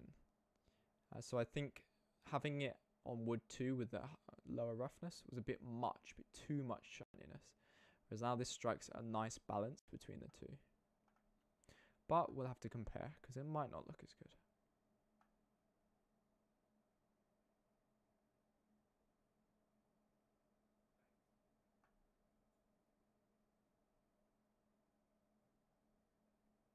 It might not look as nice. Let's see. Might need to move the camera slightly to the left as well.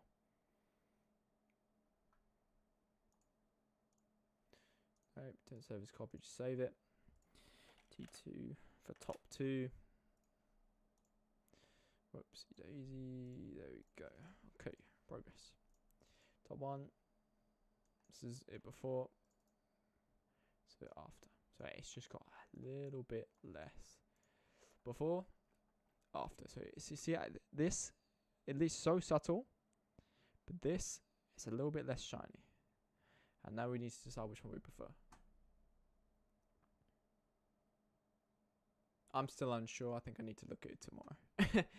I think I need to take a second look at it tomorrow. But I do think I would like to just move that a little bit in, a bit more like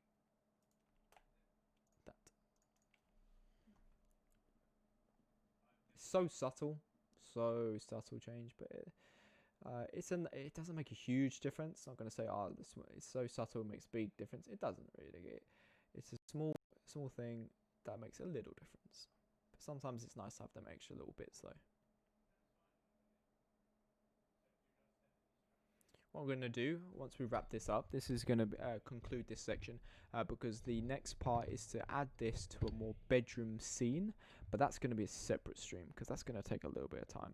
This is going to wrap up this part. Once this bit's done, it's going to wrap up the modeling, texturing and product rendering, so the white background, product Amazon style, website style, product listing rendering, and then what I'm going to do, I'm going to just set up a thumbnail for this, and after I've made dinner, I'm just going to clean up, remove the bits where I'm AFK. I'm going to label which section, so you can click using the timeline on YouTube to get to the points that we're at.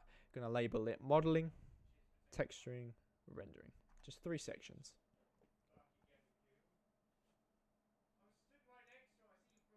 Save as T3. Now what I want to do is this. Compare quickly this to this. Same really, just the camera's moved slightly.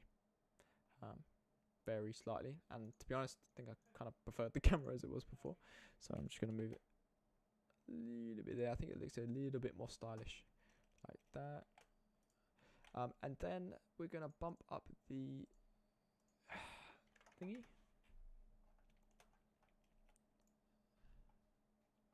I need to make sure that's there.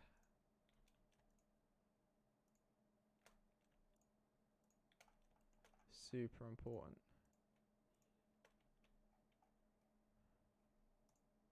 I don't know if it is.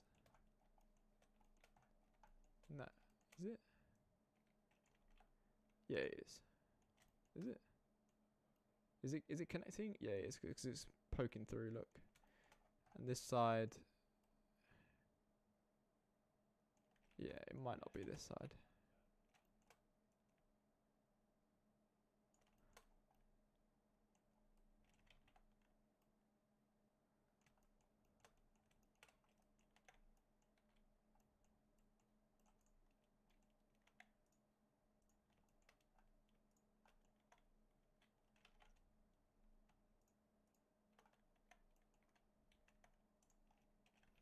That's alright though.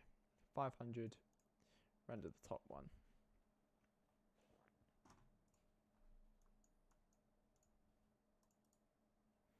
Make a new folder for now called finals. Doesn't have to be finals, but the finals for now. We're gonna wait for it to finish rendering though.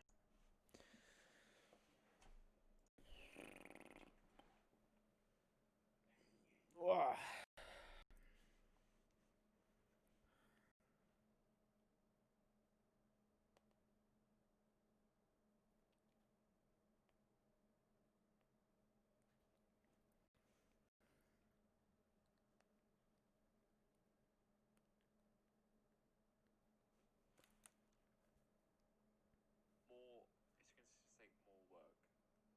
Anytime you can reduce the work you do,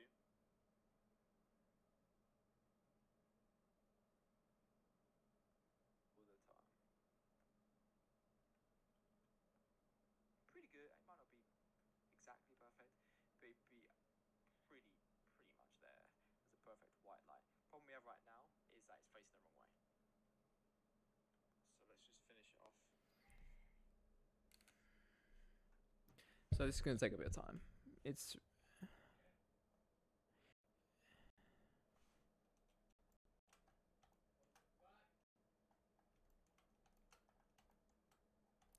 rendering it at a high sample rate. It's going to take a little bit more time. Probably 5 minutes each.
Do do do do do. Do do do do do. Do do do. Do do do. Do do do do do. Do do do do do. I gotta make dinner. Do do do. Do do do. It's taking a while. I might leave the other one at 128 to be fair.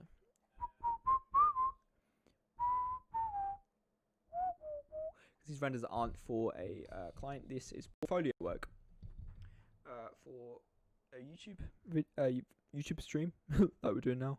I'm gonna sell this product, but I'm gonna sell the model, not the render. So, yeah, the render is just a preview image, pretty much, of the model. I need to get the model ready to sell. Or actually, I won't stream. I'll wrap the UVs up, put them in a folder, and optimize it and things. So, I might leave the other one at 128 to be fair. I don't think it makes that much of a difference with a model like this. It's not that high detail.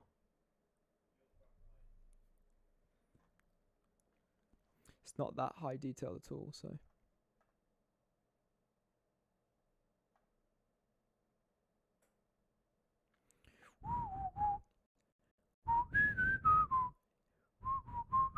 Do you get muted on YouTube if you play music? I think you do. Still, so we won't risk that one.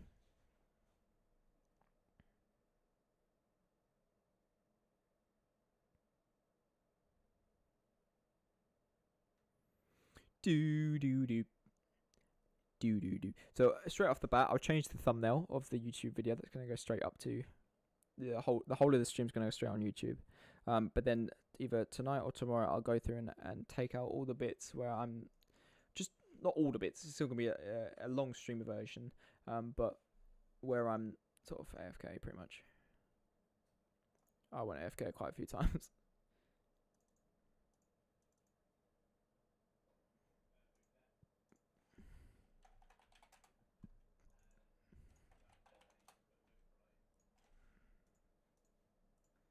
Alright, let's get progress. No. Finals. Right, let's just change the capitalization. It's deleted it, nice. Change the capitalization of that bad boy. Oh, or I could not, I guess. Oh my god, doesn't let you change it. Unless you change the name.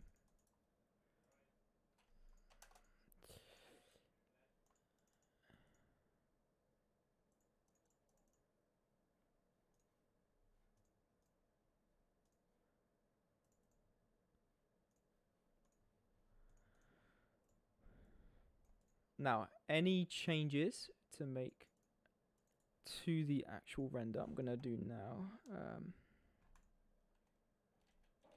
That's not what I meant to do.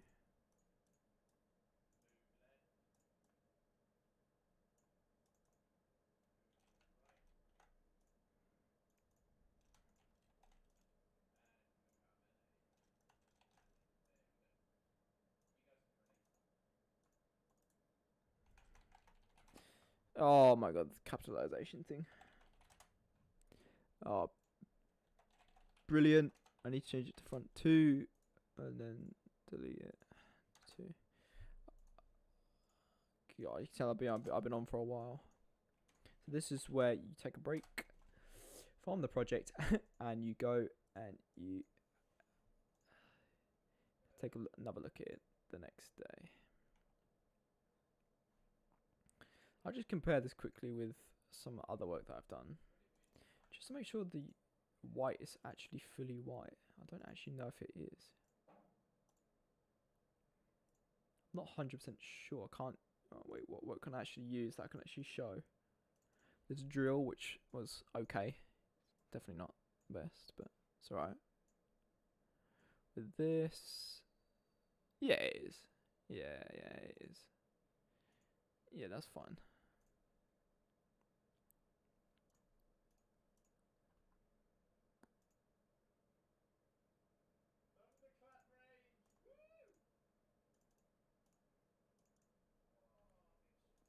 So if I go into photo editing now, I want to just increase the saturation of this one up a bit of the side. So this is why I didn't make too much of a difference in the rendering with the lighting, because you can do little changes like this in the actual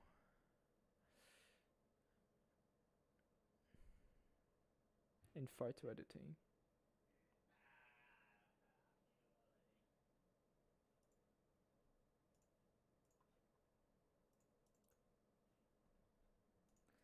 Then you kind of get like perfect lighting then. This definitely needs a little bit of a curve change as well.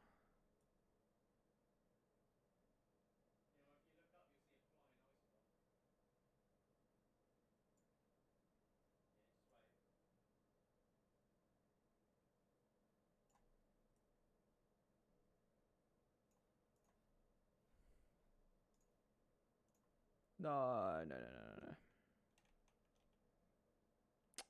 Fuck, I just fucked up really bad. Fuck's sake. Oh, I just overwrit that. That was so stupid. Luckily though, I saved 11. Luckily I saved 11, so I can go back in and rechange it. For God's sake. What am I doing?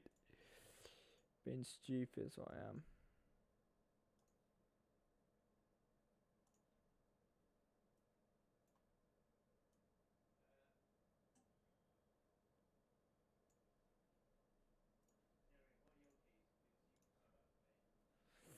last look for today.